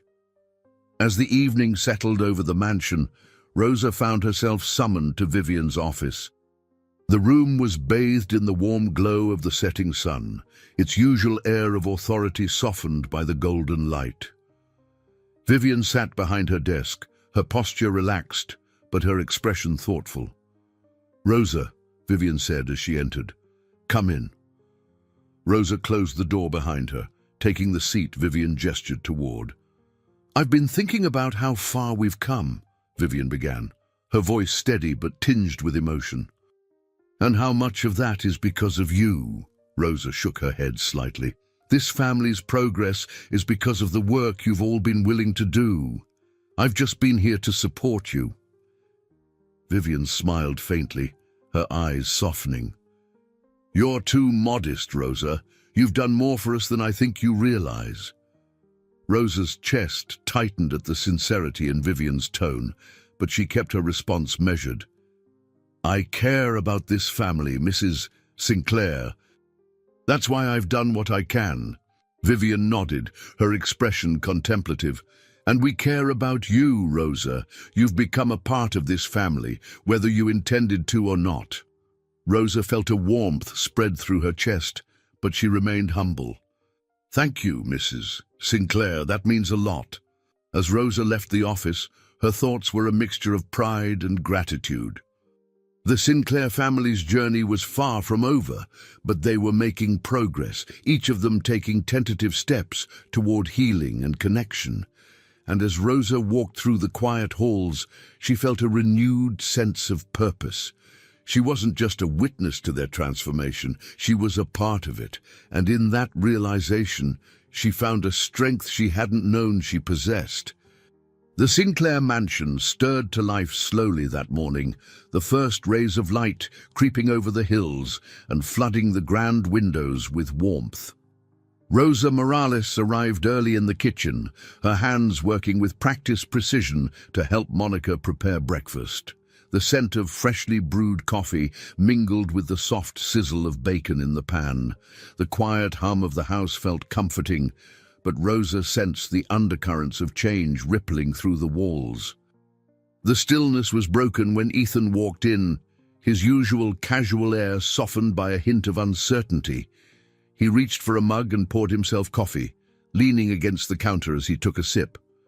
"Morning, Rosa," he greeted, his voice still heavy with sleep.